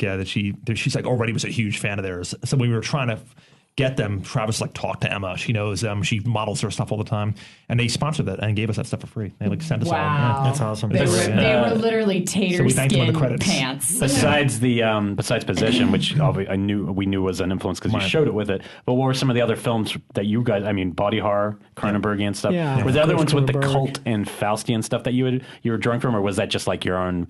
And was there any experiences you had in LA that you drew from going into these rooms and doing auditions that because I feel like holding auditions you can feel like an asshole or a scumbag just by sitting on the other side of the desk by somebody revealing themselves to you. I rather found Mark Center was actually he seemed very much like people that I've and I won't say he based it on someone he knows. Oh, really? I like that. But were there experiences like that for you guys? Of course. Like, it's funny, even back in New York when we were trying to make that film for those couple years that didn't happen, like we were the nice guys because we didn't want to feel like Mark Center's character, but like it was just tough. Like, you'd be like watching these people that take like a lunch break from their day job, come in, they walk in, stand in front of you for 5 minutes, they like bare their soul or they're like flailing around and getting really emotional, and then like they're done and you're like, okay, now go back to your job. And like, we didn't want to ever come across like the Mark Center character because we were like these nice guys. So like, even when people walked in and right away you looked at them and you went,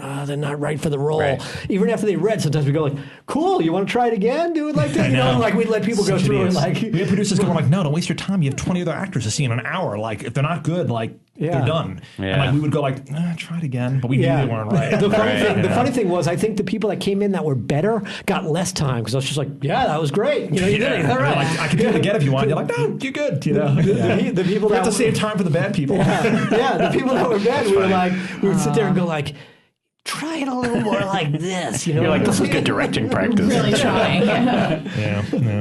That's fun. No terrible experiences. I think really it's just a general feeling you get sometimes just hanging out in crowds in LA of just like a lot of people just talking about it but not really doing it enough. You know, it's like everyone has this like fictitious slate in their head of the movies they're going to make. First I'm going to make a horror movie, then I'm going to segue into a science fiction movie and show my edgier side, and then I'm going to. It's like just focus on the one. Right. Get that going and just go. Another thing I would say is that we spent 4 years trying to make that movie, and it's like that's 4 years of our lives we'll never get back. Yeah. And like if you have any money right now to do anything related to filmmaking, go do it. Just go do something. We shot bumpers for film festivals, music videos for friends of ours, short films that we financed ourselves, just kept staying active until it was finally time to do it again at a bigger level. And then because we were willing to kind of dive in and focus on something, people came on board the train and the train started to move. But that train would not have existed if we didn't.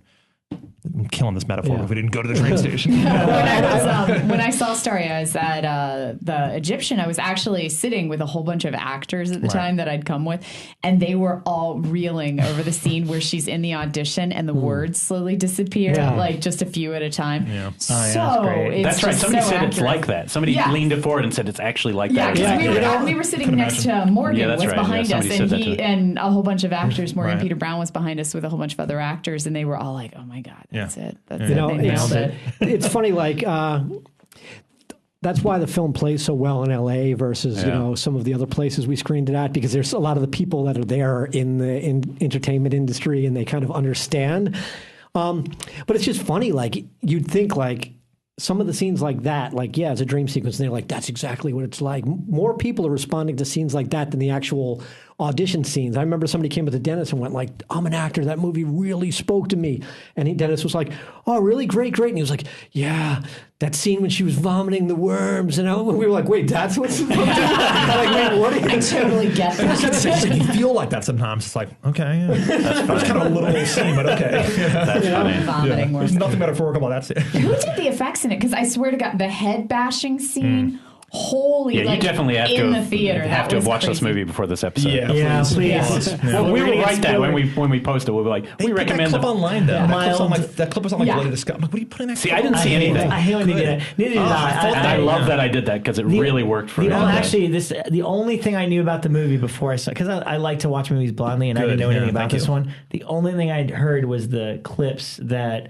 Was it Waxworks that's put Yes. up? Waxworks put up 2 tracks from the soundtrack, which I thought were fucking amazing. Yeah, So it was like, oh man. Yeah, that is the other thing. The soundtrack is really effective. We got a ringtone online today. Where it's like, here, you can play it right now. Sorry, I got it right here. It's the main theme from the movie. That's great. And I mean, it's funny because not that this, not that you didn't notice it, but you were so enthralled. Elric was saying he was so enthralled in the movie I didn't that he notice almost didn't pay attention, Mm-hmm. But I heard it first. So when I was watching the movie, it was just all like, oh yeah, I know this. Here we go. That's pretty cool. So yeah, there you go. That could be our new extra when we go it's out. It's like very kind of twinkly. Yeah. Now, how did you? Those were the guys that did Room 237, right? Yeah, it was one of the two. It was I think it was John. It's not John Huston, obviously, but it's Alan Huston. I think his name, William Huston, maybe. But it was Jonathan Snipes and somebody else did Room 237. And for Starry Eyes, it was just Jonathan Snipes. So what was going on was that I was editing the film for like 3 or 4 months, and I was getting like really burnt on it.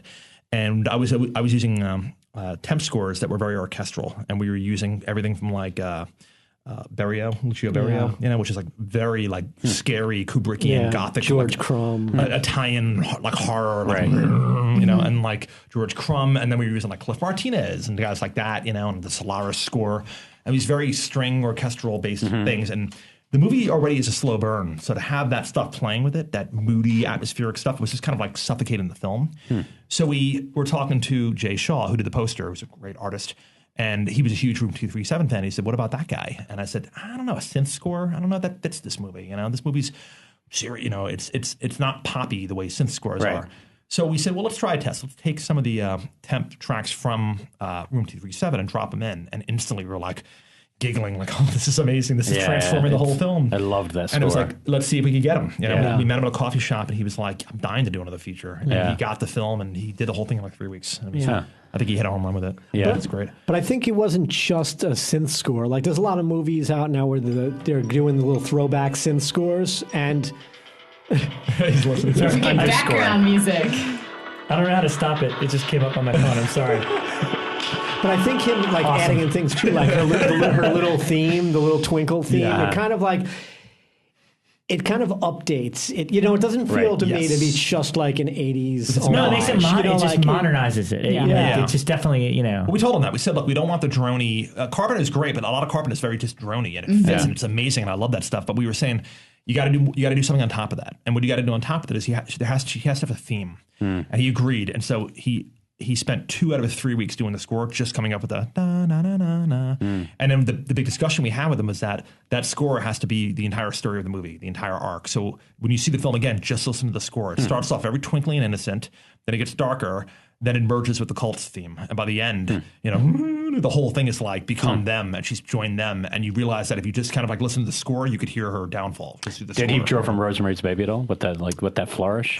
I think for like 5 minutes we were like, let's do some voice stuff, but it never transpired. So interesting. I don't think so. He wanted to use a music box really badly again, so it was a good match. So now, what does this do career wise? Because we were talking about it as a career, and there's 20 years before it. Then you make this film, and I know you don't know what it's going to do in the future, but like I remember the news reports a couple of weeks ago were already placing you guys in a remake. With other people, like what is, and I don't care about whether that's happening or not, but does it change how you can get in a room? How does it change the now in Hollywood for you guys? Are they beating down your door? Well, I went on an interview the other day for In-N-Out, and they didn't care at all. You should go to Taters. Taters, I hear is where it's at. They didn't care at all. They were like, "Can you make fries?" Look, can you man the cooker, the fryer? That giant clip that they wear. It was funny that they called the bottled water tour. That you do, and it really is that. Like at the end of the day, I had like 20 half-drank bottles in the back of my car. That's funny. Every place you go to, they give you like, "You want some water?" And like you drink, and then you drink half of it, and it's the back seat of your car for a month. But basically, we started going to meetings, and you dress all nicely, and you go in, and like you have your pitch down, and then you start to learn the more and more you go in, you just be conversational. I just created a word, conversational. Conversational. And but yeah, now that the film is out, like we had a meeting the other day, and the guy had watched the film with his mom. He was a fan of it, so it was like he wasn't playing catch up. It wasn't like, oh, did you watch the video screener we sent you? No, but I'm sure it's great. But what do you guys want to do? And it's like you're just trying to go. Well, you want to do this? So now that the film is kind of out there. It's easier to kind of go into a room and talk about things, and we've been up for a few things, and nothing is locked yet. We have a couple things in the pipe, but we're in a good little period right now where we've had like 2 weeks of just no meetings. We've been writing like crazy, so it's great to have the time just to write. So we're writing like 2 screenplays simultaneously. It's the good beauty of 2 writers, and then we're going to crisscross and we write each other's drafts and try to have 2 things kind of ready to go. Wow! So we've been staying pretty busy, but we're hoping to be directing something, soon. We want to get back on set badly. So we just broke the news. They are directing the Texas Chainsaw reboot and Hellraiser, and they're working on the stuff. Yeah, we were close to getting that actually. No, I thought that was going to happen. What was it? A reboot of Texas Chainsaw or a sequel? It's a good script. It's by a guy named Seth Sherwood. Yeah, and it's a good script, and it's a prequel. And I think when people hear prequel, they think it's like young Leatherface running around high school, and it's not. It was like It's like Nightmare on Elm Street 3 meets Badlands. It's like I mean, really, we were like we were kind of really getting into the idea of doing it, but then they brought in these guys that directed something called Inside guys, and like I can't blame them because I loved Inside. So it's like okay, you go. That's a tough one to argue against. Can I tell you though? And I should admit this, but I'm gonna. One of the producers on the new Texas Chainsaw, and she does this pretty much every time she's about to do another horror movie. Right. She's like, "Who are your top 10 hot directors?" Right. And every time I do it, they never pick anybody that I choose. I can't say which one, but I have a studio that every single time they have some type of like big horror film, they'll email me and ask. That's interesting. They consider us to be like tastemakers, and they'll email me. And I know there was one that emailed Elric and I together, and they'll say like, "Who are your top 10 like hot horror directors right now?" Or they'll tell me about the project. The list I saw didn't have anything worth it. To finish my thought, this time I went for like the most 10 long shots that would never ever get to do. Like I think like Zan Cassavetes is like, I like that Kiss of the Damned movie. You should get her to do Texas Chainsaw. Interesting. Her, the chick that did The Girl Walks Home Alone. I was like, she's great. Citadel Jeremy Gardner. Like people that they would never ever go for. Right. I was like, well, these are the movies that I like right now. So there you go. Was Inside on it? No, not at all. I wouldn't even think French. They tried twice. I mean, with Hellraiser and Nightmare on Elm Street. So it kind of felt like Hellraiser would have been a natural fit with the Martyrs. The Martyrs guys. The guys who did Martyrs. I watch Martyrs and I think of Hellraiser at the end. I'm like, okay, I could. I love Martyrs. What's the name of the Citadel guy? Kieran. I always hear him. Every list I do, I put Kieran. Sinister too. That's true. He's already good. He's settled. He's in there. That Irish boy. We'll have him on soon. Yeah, he's a good guy. Citadel was good. Yeah, it felt like the Brood kind of, but like in an apartment building. Yeah. So we also want to talk just briefly, it doesn't have to be a long part of the show, about cults and sex, because I asked you if we did a topic. These guys, they're ready. Like all our favorite guests, Dennis actually listens to the show or has listened to the show. That's our favorite guest. Kevin's going to play catch up. You got like 70 some. But I asked him if he the 2 choices were cults and sex or LA horror. Because I think it's a great LA horror film. Like the idea of like it's actually about LA. It's about a culture, and I love that. And I do have to say, we are seeing kind of a resurgence of the LA film. Like I felt like we were getting that in kind of the 50s, and we saw it again in the 70s. But now, just having seen Nightcrawler, they are coming back to making it a topic. We shot the whole thing in Vancouver. No. I think that's why it went away. A lot of things were shooting in Vancouver. So let's talk about some cult moves. And were there any to start with? Were there any that you actually drew directly from, just visually, or were you never really thinking about those films? Yeah, it's tough. I mean, the cult is a part of this film, but I don't think it was the part it's not a big part. Yeah, it's not. No, they're definitely secondary. It's the metaphor of the film. Yeah. But yeah, no, I mean, we love Kill List. Kill List is great. You know, Kill List is an example. Kill List is a movie that starts off as one genre and then becomes another one. You know, yet the cult is there the entire time. At the minute they're having that dinner party, and the woman pulls the picture frame off and does the thing. You're like, what did she just do? That was one of my favorite moments in a horror film because I just completely unnerved me, and up to then nothing had happened that really got under your skin. You're like, oh god, I don't know what's going to happen. Yeah. But also that movie ends just like perhaps the best cult film of all time about cults, which is Wicker Man. Wicker Man, and I like the cult films that aren't about just the devil. Right? Yeah. It's about saying you don't really understand. Like, what is this Lord Summer? You know, Brace the Devil's a huge. That's top of my list as well. I think that'd be a fun movie to remake too. I mean, because it's like these couple that go out there. You know, I'm pretty sure AJ Bowen has already put a thing that you have to cast him if you. We love it. In a War Notes role, he gets the War Notes role. Who plays Peter Fonda though? Pat Healy can make a fun. Healy and Bowen need to make a movie together. Actually, that would be a perfect. I would like that.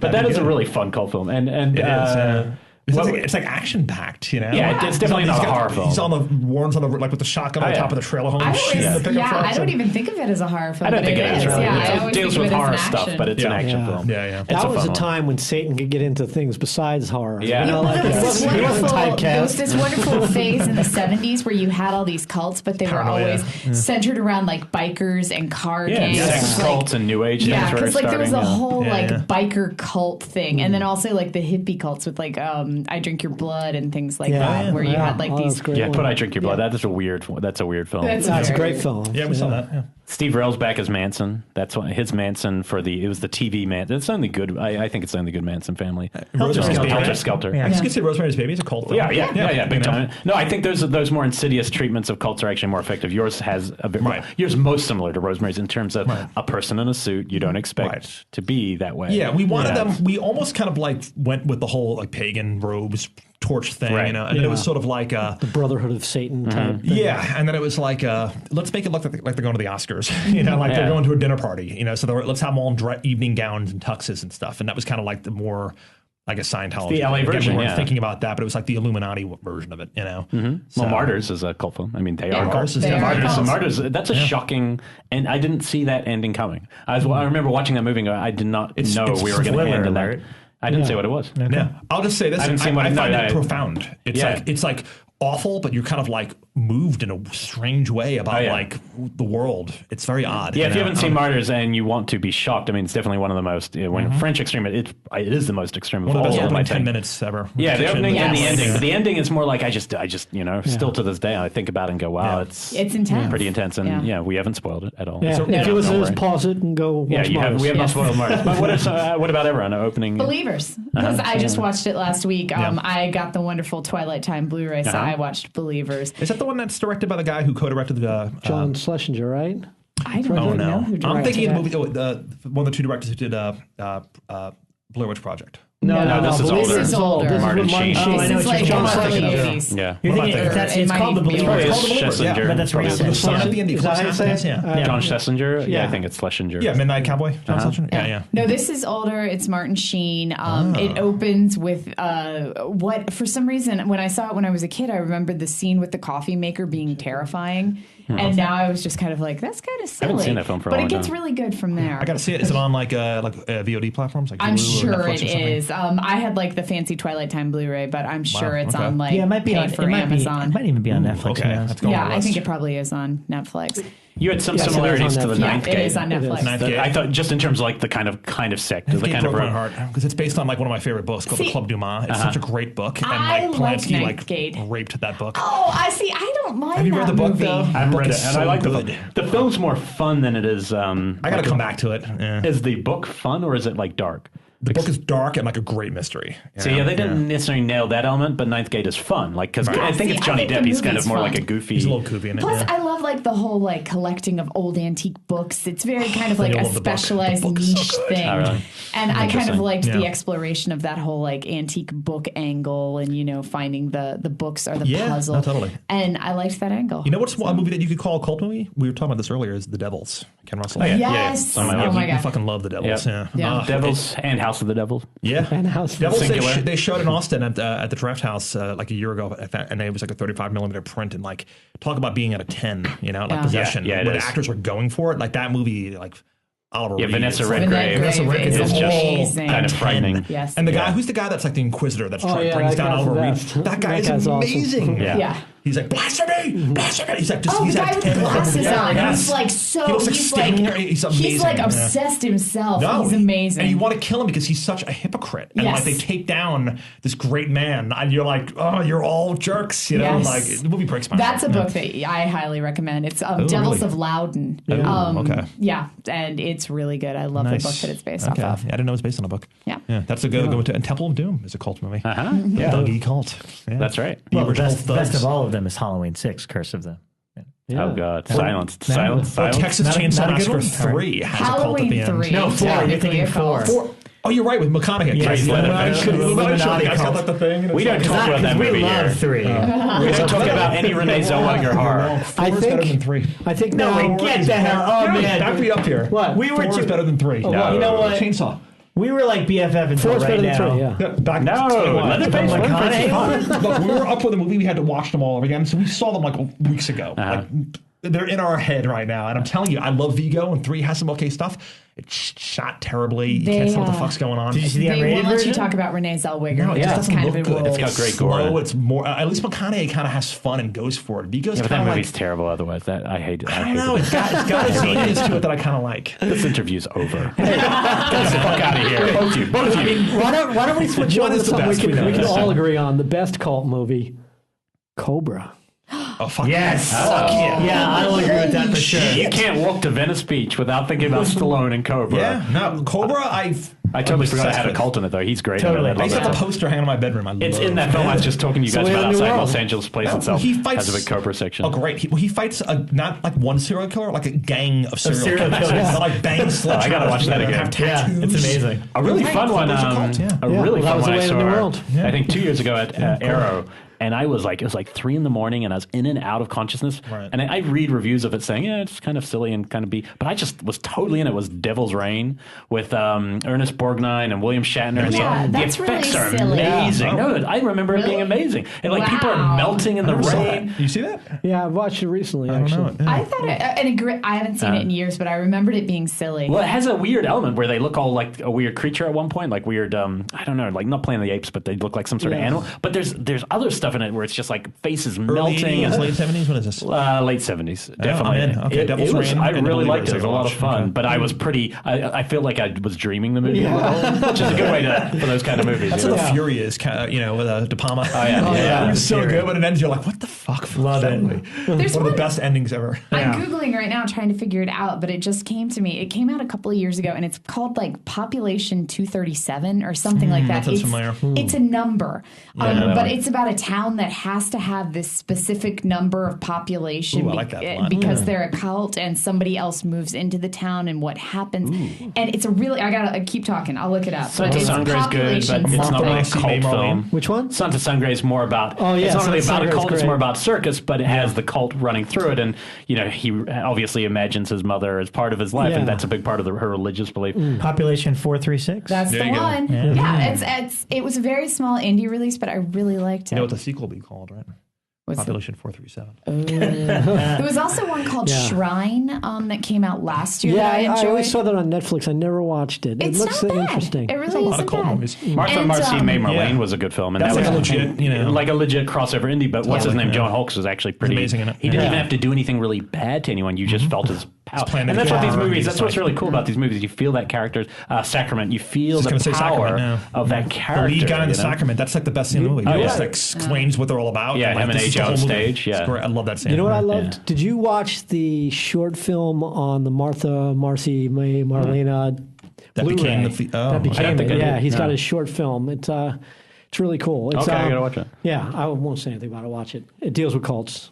Interesting. But most of them, when I was just looking this up as a talk, most did seem to be about Satan. Like the majority are about Satan. Actually, the best one, we didn't even mention that. It's actually one of my favorite films, best Hammer film, Devil Rides Out. One of the best. yeah. And, it's not really about a cult as much as it is about ushering in the devil, but still. But those movies that send, and I think it's the ones that don't do that tend to be the most interesting. The ones that reimagine what a cult can believe I in. always like the ones that are just kind of like it's a weird fucked up town. Like Jugface or Plague Town or ones like that. Because they're making their own mythology. It's cool. It's original. I like that. And I didn't feel like yours was about Satan. I felt like and like we get that, and we're like, we don't fight it. We're like, okay, if you want to see it that way, but like never gets said. Devil never gets Satanism because it never gets said. Even like the symbol's not a pentagram. It's basically a cross on a crucifix because they worship a star on a crucifix. It's a star on a crucifix. So the whole idea is that like and they were like, let's throw a pentagram on the DVD. We're like, it's not a pentagram. And you had to fight for a good cover. Obviously, you had one of the best posters of the year. And you came very close to not having anything you wanted on the cover, right? Was it still like a Netflix, once like a zombie or a witch or something like that? To their credit, they were very cool about like allowing us to like try to fix the art, So we hired a guy like out of pocket and he did it. And like we found a nice middle ground that everyone was happy with. And the cool thing about anybody who's interested in the Blu-ray or the DVD is that it's going to be reversible. So you'll get the Jay Shaw artwork on the inside. Oh, cool. So if you want that artwork, you just flip it around and you'll have it. Nice. So that'd be cool. And they were cool to like let us do that. So. Will you be able to? Oh, that's who did that poster? Was Jay Shaw? Yeah. Yes. Oh, I did not realize that. He did the original. The Yeah. The newer one was by a buddy of mine named Brad Choma, who's talented to do that. Oh, it still turned out pretty well because I think compared to what you showed me one of the alternatives. No, you learn. This is all the stuff you learn when you get into this world. You learn that like the title has to be like either a middle or at the top of it can't be at the bottom because when people flip through Walmart, you're not going to see the title if they're flipping through a shelf. You have to have a big bright central image. Then you can't have blood. But it's just all these weird things. And why not blood? It's like. I don't know, and I've seen blood, like the Carrie remake. She's covered in blood on the cover, but like we've kind of hit a wall on that. Yeah, so. And it was also just like kind of like I guess trusting people to do their jobs because if you looked at some of the alternate covers that they released leading up to the release, there's some really great alternate covers that they had, but those also didn't meet this criteria. And we want to be like purists and go, like, this is the poster that we had, and it won the South by Poster Award. But then, at the same time, if we got to trust people that do this, that have worked with, VOD and a dark image of a half-naked girl, like very small in the frame. It's like that. You don't see that. You have to be able to look across from the room and see the movie. I think it could also be misunderstood as potentially being kind of like an almost human sci-fi thing, like she's being beamed up. Mm-hmm. If somebody just looked at it quickly, they might get the genre wrong. But it's just a great poster regardless. Yeah, and it exists and it's out there. Yeah. We now live in a world where movies don't just play at box office. Where the poster's in the lobby of a movie theater. Now we live in a world where like the poster exists on any website somebody puts it up at. Yeah. So if anybody wants that, it's everywhere. You can get it. It's not like if you have the DVD that's all you have. It's like, So it's dynamic has changed. So what's the plan release right now? So people listening right now know where they can see it. I know VOD pretty much everywhere. Yeah, iTunes is the one you want to watch it on, right? Yeah, iTunes is the one. I mean, obviously, it's available on Vudu, Amazon. But I think I've heard from people iTunes is actually the best deal for filmmakers, right? Isn't it? By driving it up there. Probably, yeah. And I think it's the one they look at. It's like the VOD version of a box office. It's like they're looking at those charts, know. So I mean, we've been in the top 5 now since Friday, and I think great. So it's playing really well just through word of mouth, But what about theatrical though? Because it comes with iTunes extras. Yeah. Oh, cool. Yeah, the extras. It has a great Jonathan Snipes making of music video, which is amazing. Where it's him cutting a song from the movie, like cut to the movie, and it's really you see him in his studio. You see how he works. It's really cool. That's cool. And it's four deleted scenes. The DVD and the Blu-ray is going to have 10 deleted scenes. All right. Feature commentary, Alex's original auditions. It's a lot of cool stuff on there. We'll finally see the Malcolm McDowell scenes that got cut. Sorry, Malcolm. But he's in every indie film. So a lot of deleted scenes. And then what were you saying? You were saying... theatrical, just because I would love people to first see it in theaters if possible. Demand to try to see it in LA. We had a hard time trying to get it in theaters just because it's rough out there right now. Yeah. Hadrian was nice enough to book it for one night in Cinefamily. It's sold out Friday night. It was a great screening. So why not do more though? Like if you get a sell it, wouldn't you do a couple more? And that's talk to them. I don't know. And that's the thing. It's doing a week in New York right now. Did you look at Arena though? Like the Arena cinema? I think they tried. They said they tried everywhere. Yeah, downtown, independent, all that stuff. Yeah. But it's just funny because it's doing a whole week straight in New York. It's playing in December. It's going to be playing at the Alamo down in Austin. December 12th to the 14th at the Draft House. And it's playing in a few other cities. I think in Arizona, Columbus, Ohio, Phoenix, Arizona, Howell, Michigan. Yeah. But I'll show it.